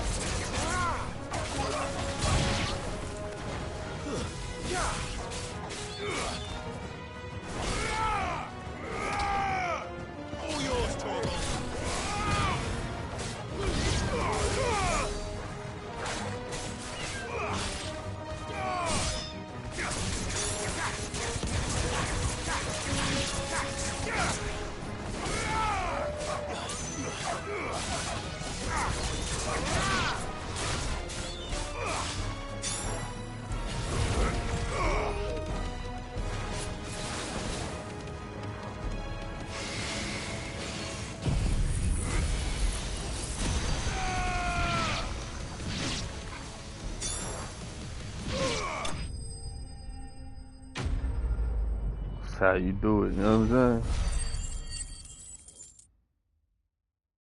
Put them all out of existence. That's all of them. Come on, Toggle. Let's head back to Boklad.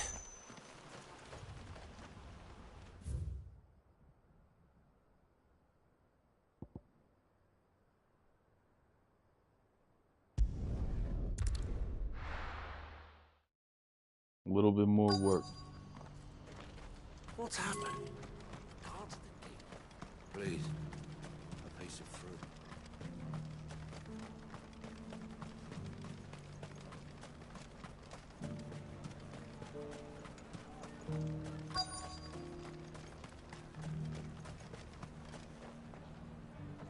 Are you Milan, the butcher? That's me. Had a special delivery. He thought you might like to join him for a cup of wine after you pack up for the day. He knows me only too well. And I've got a ham here that will go handsomely with a nice drop. Wine and ham to spare. Boklad clearly isn't suffering then. Comes with being the place everyone has to pass through to get to everywhere else. Those who travel the Crystal Road bring all manner of goods with them. We get meat from San Brec, herbs from Rosaria. Why, sometimes we even see curiosities from across the Narrow. Or rather we did, till not so long ago. These are lean times, and even Boklad isn't the bustling trading post it once was. Still, there's no point dwelling on it. Better to live life while you can, eh? And on that note, it sounds like there's a cup of wine needing my attention. I've been keeping a cut of something special by for just such an occasion. You'll buy something, won't you? Please. You've raised the price. I showed you my pass. What more do you want from me? Let's just... I'm looking for Bolek. I was told he'd be guarding the gate. Well, you found him. You're not here to enlist, I take it? The innkeeper sent me. He's just taken delivery of a rare vintage, a Gotan 66. He thought you might like a cup. I've never said no to a goat hand. I'm not about to start now. Thanks for letting me know. You must be a busy man. No one's making for the refugee camps anymore.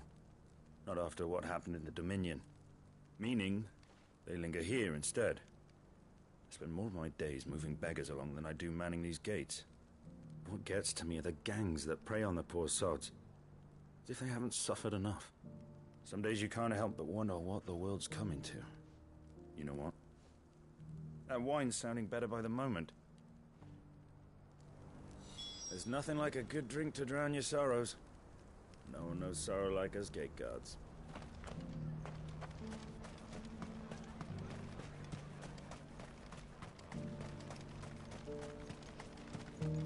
Alright. I haven't sold anything in days.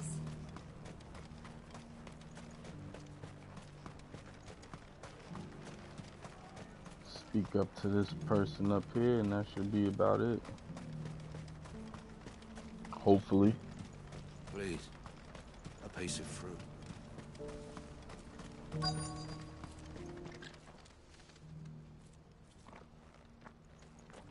Something the matter, Theodore? Quiet. Those are our terms. I trust that you will give them your full consideration. I shall. Thank you.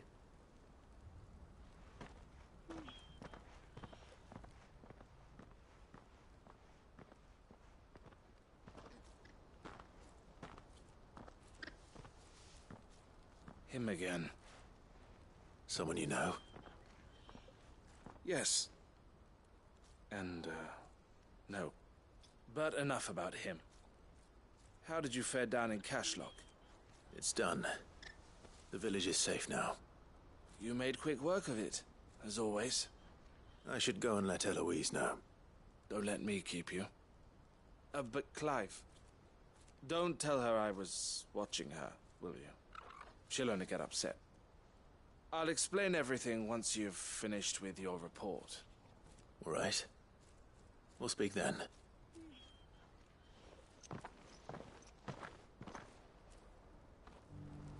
I say doing some shystiness. Who needs a porter when there's nowhere left to go? I've been asked to find Aldrich, the porter. I don't suppose that's you, is it? That's me right enough. You need something delivered? The innkeeper sent me. He said there's a cup of Gotan 66 with your name on it when you're done for the day. A 66? Bugger me. If he's just got hold of it now, it must have been in the crates he had me carry down from Sambrek. From the Empire to Boklad. You must be a braver man than most. That's a treacherous route to the best of times. Such is the porter's lot. There's not a patch of storm these feet haven't traipsed across. It's Oriflamme one day, then off to Canva the next. The farther you're willing to go, the fatter the purse. Which is why there's no shortage of competition for some of the longer routes. I'd say I've done enough for today to earn myself a cup of something tasty. Thanks for letting me know. Well done. I wonder if the innkeeper might spare a cup of that wine. Most men would keep a fine vintage like a Gotan 66 to themselves. But not our innkeeper. He's a true gent, that one.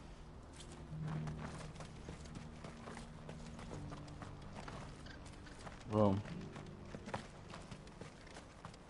I'll see what's up with her real quick. Eloise, I just got back from Cashlock. The village should be safe now. Thank you, Clive. Here, something for your trouble. Well then, now that you have laid the groundwork for our little project, I suppose we'd better finish the job. The first thing we'll need to do is make sure our offer for the bearers is accepted. You're still in negotiations? We are. A trusted colleague has been dealing with the Fist on our behalf, but things have been trickier than we anticipated. I suppose it's to be expected. This is the army we're dealing with. Fighting's what they do. But we shall emerge victorious in the end. Well, if you need any help, you know where to find me. I'm not sure I do, but thank you all the same.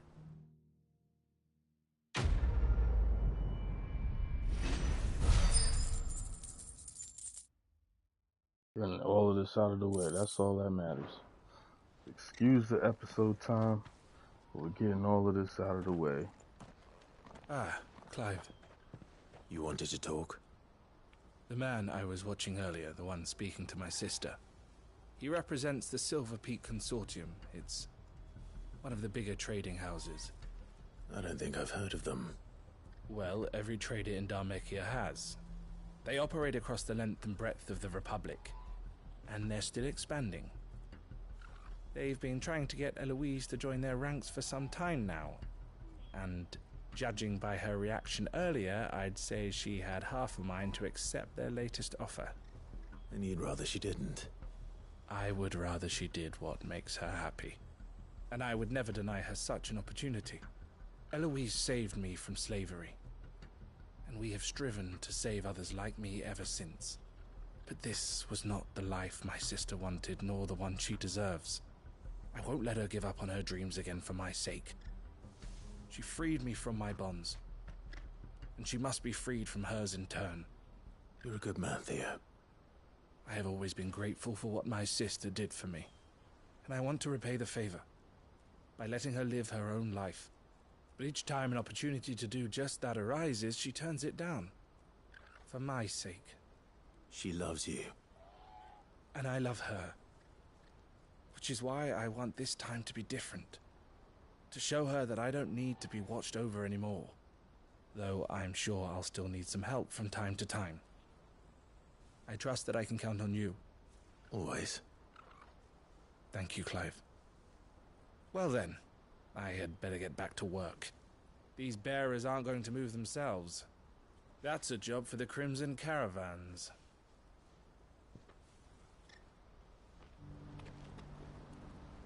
This could well be the last commission the Crimson Caravans undertakes. Under present management, at least. But don't tell my sister I said that, will you?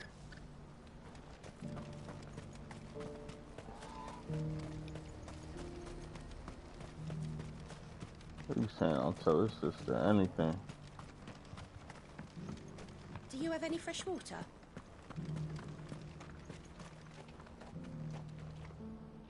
I spoke to your friends. They'll be along soon. That's fantastic news.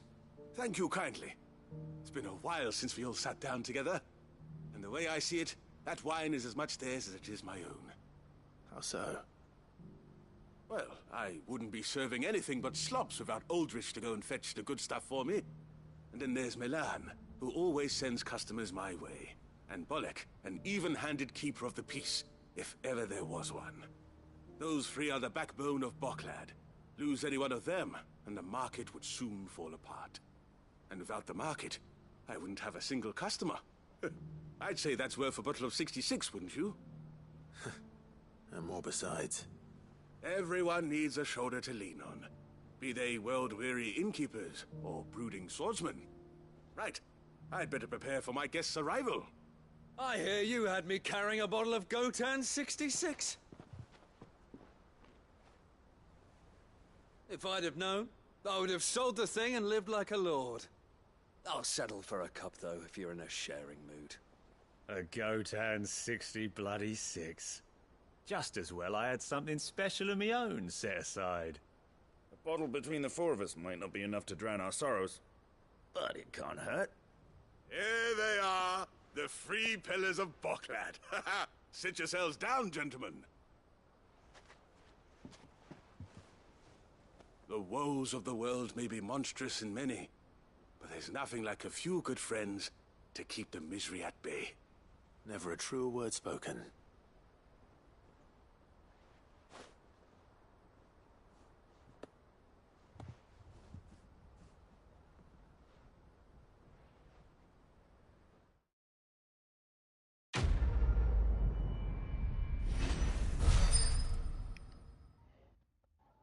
I wish I did these before, but I tried to rush that episode and it was a bad idea.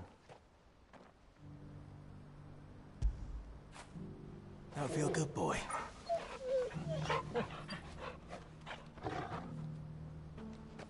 So, everything is cleared out. Onto the hideaway. Jill, please forgive me. Please forgive me, Jill. We know.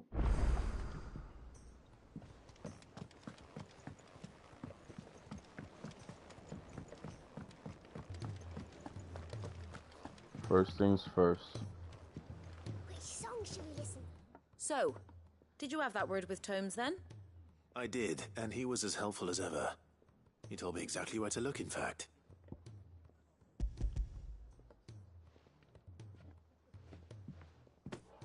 And what precisely will I be cooking up? Or is it better not to know?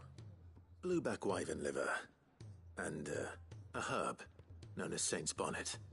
Ah, wyvern livers, was it? Well, at least it weren't actual worms, I suppose. Now then, you stay right where you are. I've got some cooking to do. Let's hope these grand old chefs of yore knew what they were on about.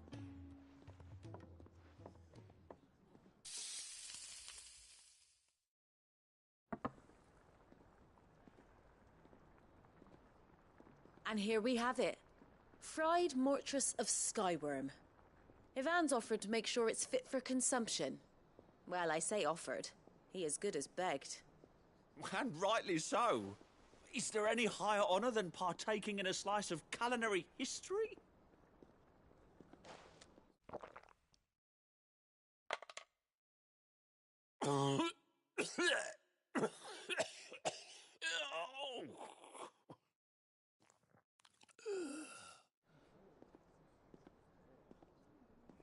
So, not fit for consumption then? What witchery is this? The crackle of the crust gives way to an almost violent richness.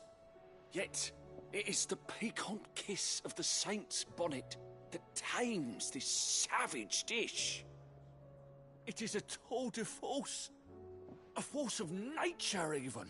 A maelstrom of flavour and sensation. A graceful beast emerging from centuries of slumber. I think he likes it. Well, I can't quite tell with all that nonsense he's talking. But I reckon you might be right. It was decent then, I take it. Decent? It's remarkable. And I defy any man to say a word to the contrary. Sid, might I suggest that you command a party of your finest men and women to procure a dozen blueback wyverns forthwith? I'll give it some thought.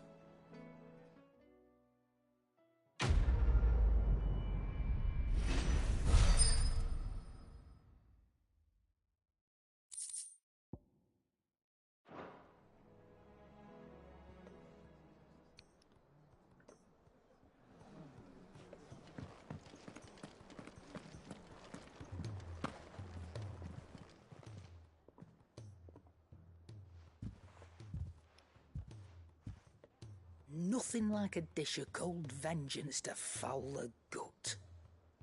I'm sorry, Nan. I didn't mean to make things worse. I just thought I had to protect you. Like you've protected me. Aye, well, someone had to. Your parents certainly didn't give a whit for your well-being. Reckon the both of us would be worse off if I'd not taken you on. You've always been me right eye, Goots. And I'd have you stay that way.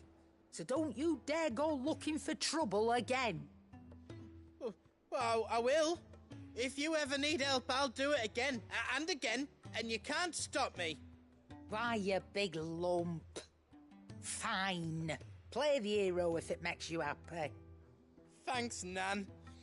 I won't let you down.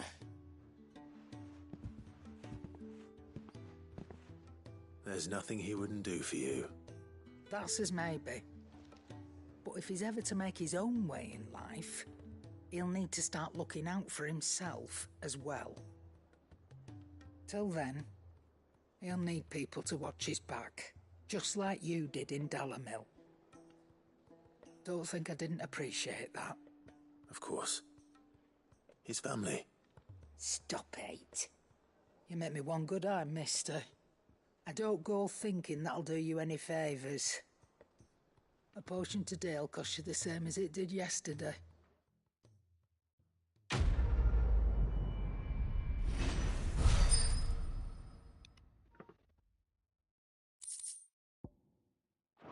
For now.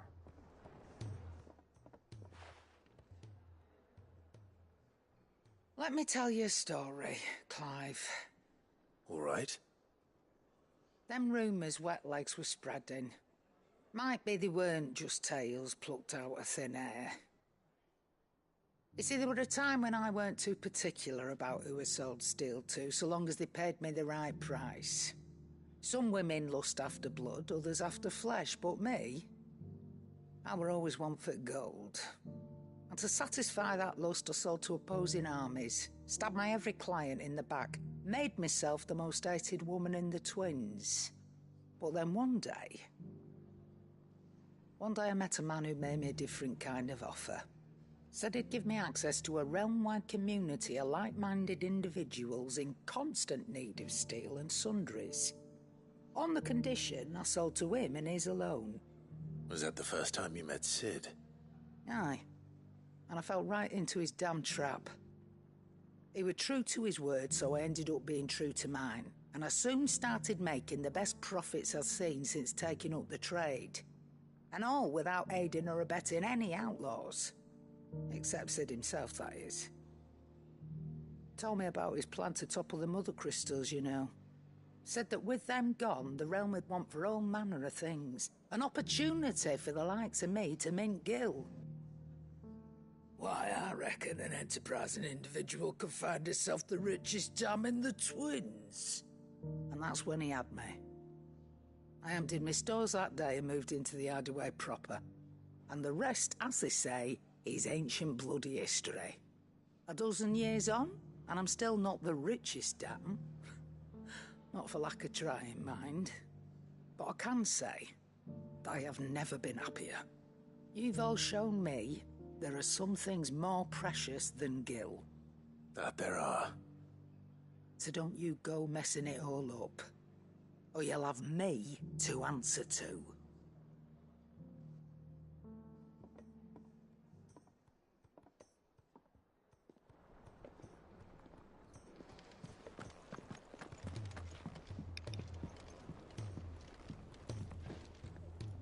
Gentlemen, I see you both made it home in one piece. Yeah, well, we didn't want to outstay our welcome. The whole village turned out for a go on the bellows after you left. Everyone except Zoltan has. Didn't see hide nor hair of him. Oh, but that reminds me. I have something for you.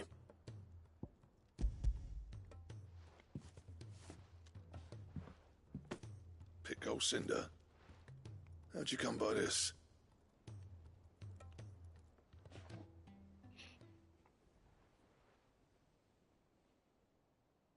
And you're sure he wanted me to have it? I'm sure. He didn't say so, but I think he wants to forgive you. Huh. Imagine that. Yeah. You know I could never leave this place, don't you? Every time you put on mail, you and the curse breakers are trusting me with your lives. There's no greater honor for a smith than that. I'm not about to go crawling back to Zoltan for forgiveness, but I will make good use of his cinder.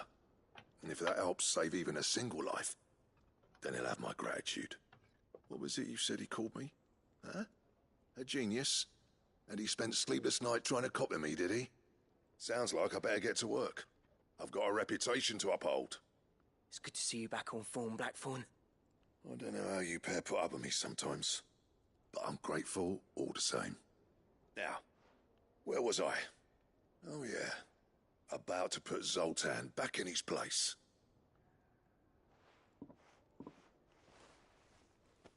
Ain't got the art to tell him how similar they are. Stubborn bastards. A little healthy competition should be good for him. You're not wrong.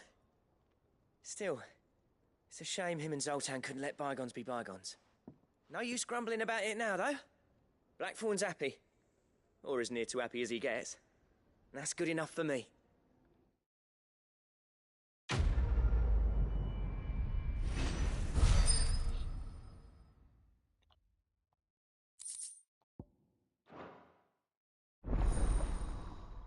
Ouroboros recipes unlocked. Okay. Ouroboros.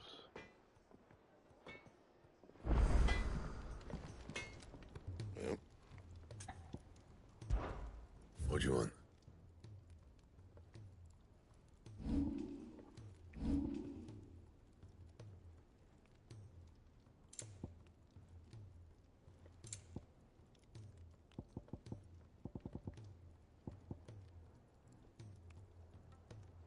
Stained loincloth, and I'm gonna need auriculum. Or did I say auriculum? I don't know. Never mind. I'll get it. Don't trip. And much better upgrade. He's a surly soaker.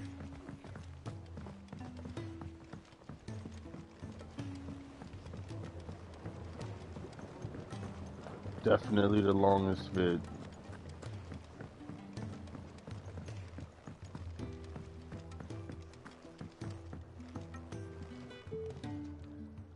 Sid, I can't help but notice that your satchel is twitching in a most violent manner.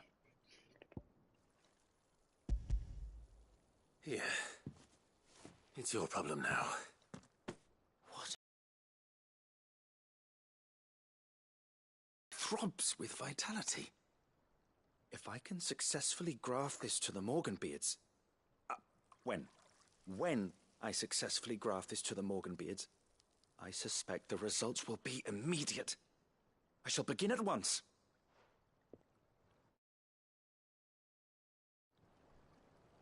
Indeed, bearer. Yo, you're wrong for saying that. I'm calling people a bearer.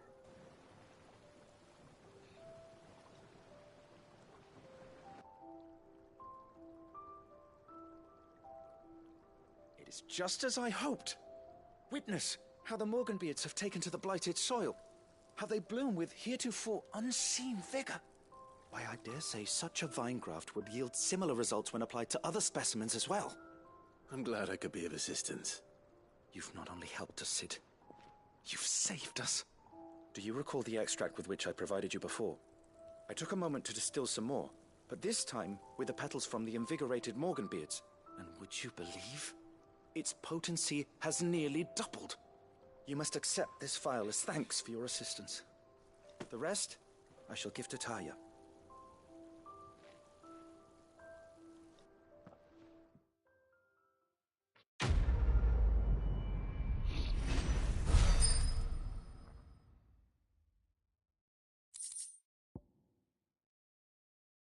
Extract. Let's serve further increase in consumable potency, okay? Consumable potency maximize.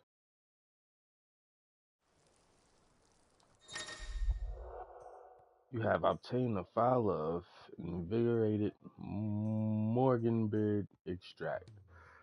Further increasing the potency of most consumables. Both potions and high potions now restore more HP. Allow me to thank you again, Master Sid. I do believe you have quite a knack for this sort of work. Should you ever grow tired of saving the realm, we would happily welcome your assistance here in the backyard on a permanent basis. Yeah, alright. You said on a permanent basis, bro. You gotta get out of that basement.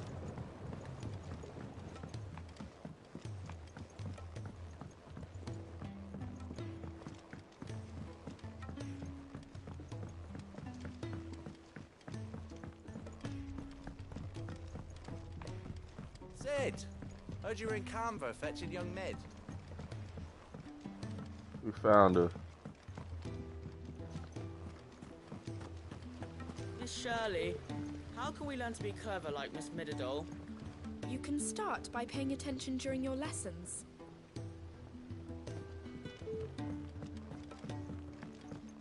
Alright, we're over here with it. If Amber and the Lazarus are gone.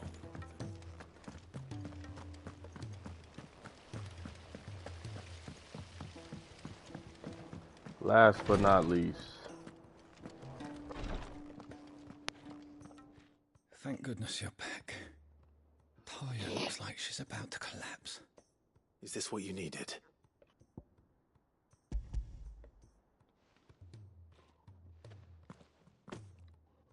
Yes, it is. Thank you, Clive.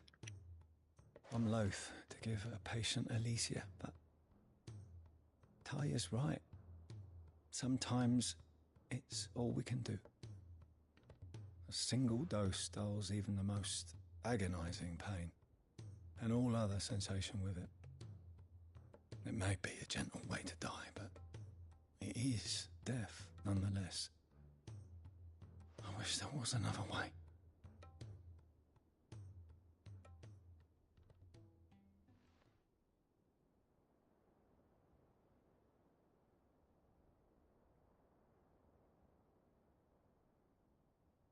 How are you feeling? Light, mid-here. Drifting on waves. Good. Just relax. Let the waves carry you to a better place. Thank you, Daya. I'm so proud of you.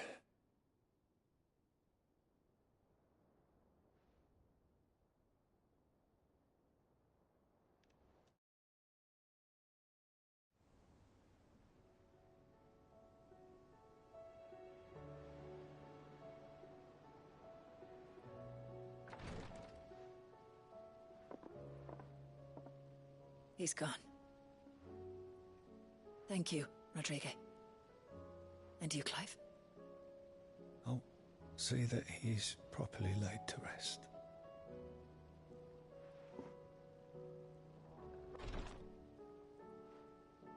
The man you helped today was my mentor, back in the Southern Isles, on the front lines of some meaningless war.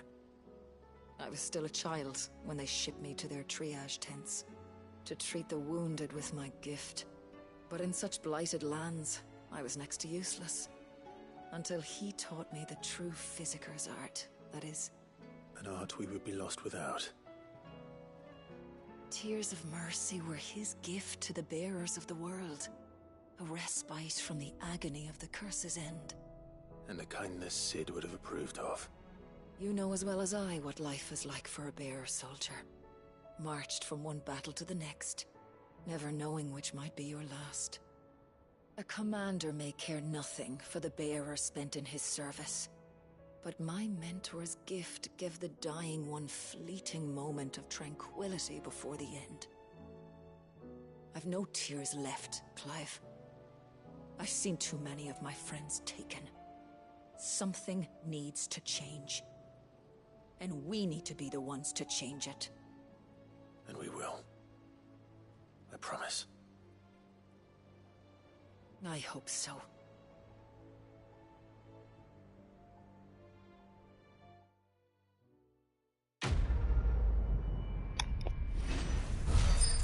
That was deep.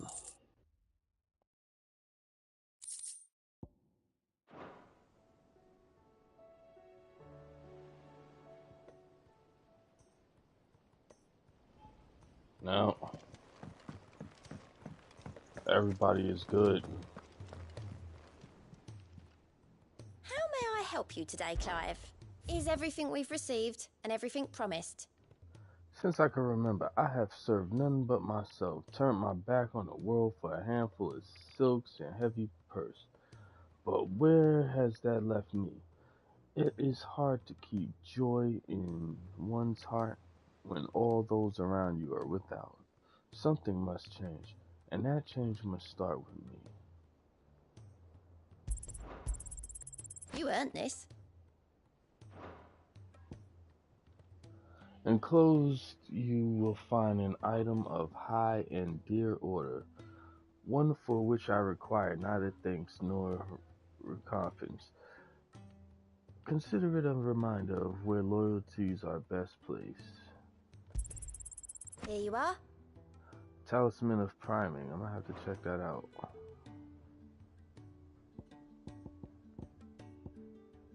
Come again. I may have more for you. Fancy a look at the list, do you? Anything catch your eye? Think you can help? Goody. What do you reckon Blackthorn's old master was like then? Must have been a bit of a beast to keep him and Zoltan in check. That's a fact. Go on then. They're all waiting for you. Wouldn't want them saying I kept you.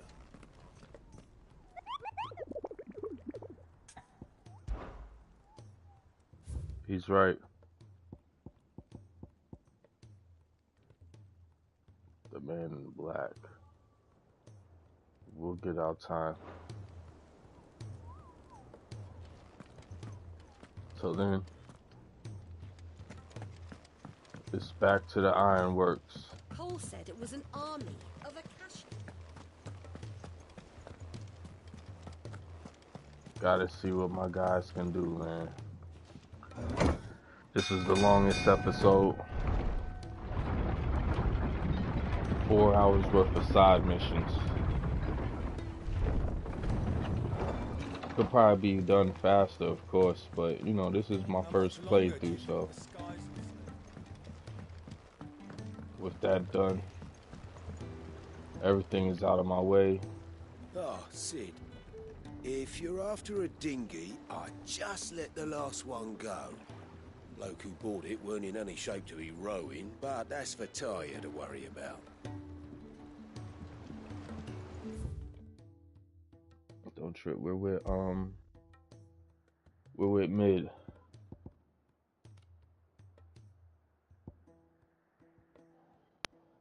And you already know what it is, man. On to the next one. Get your money.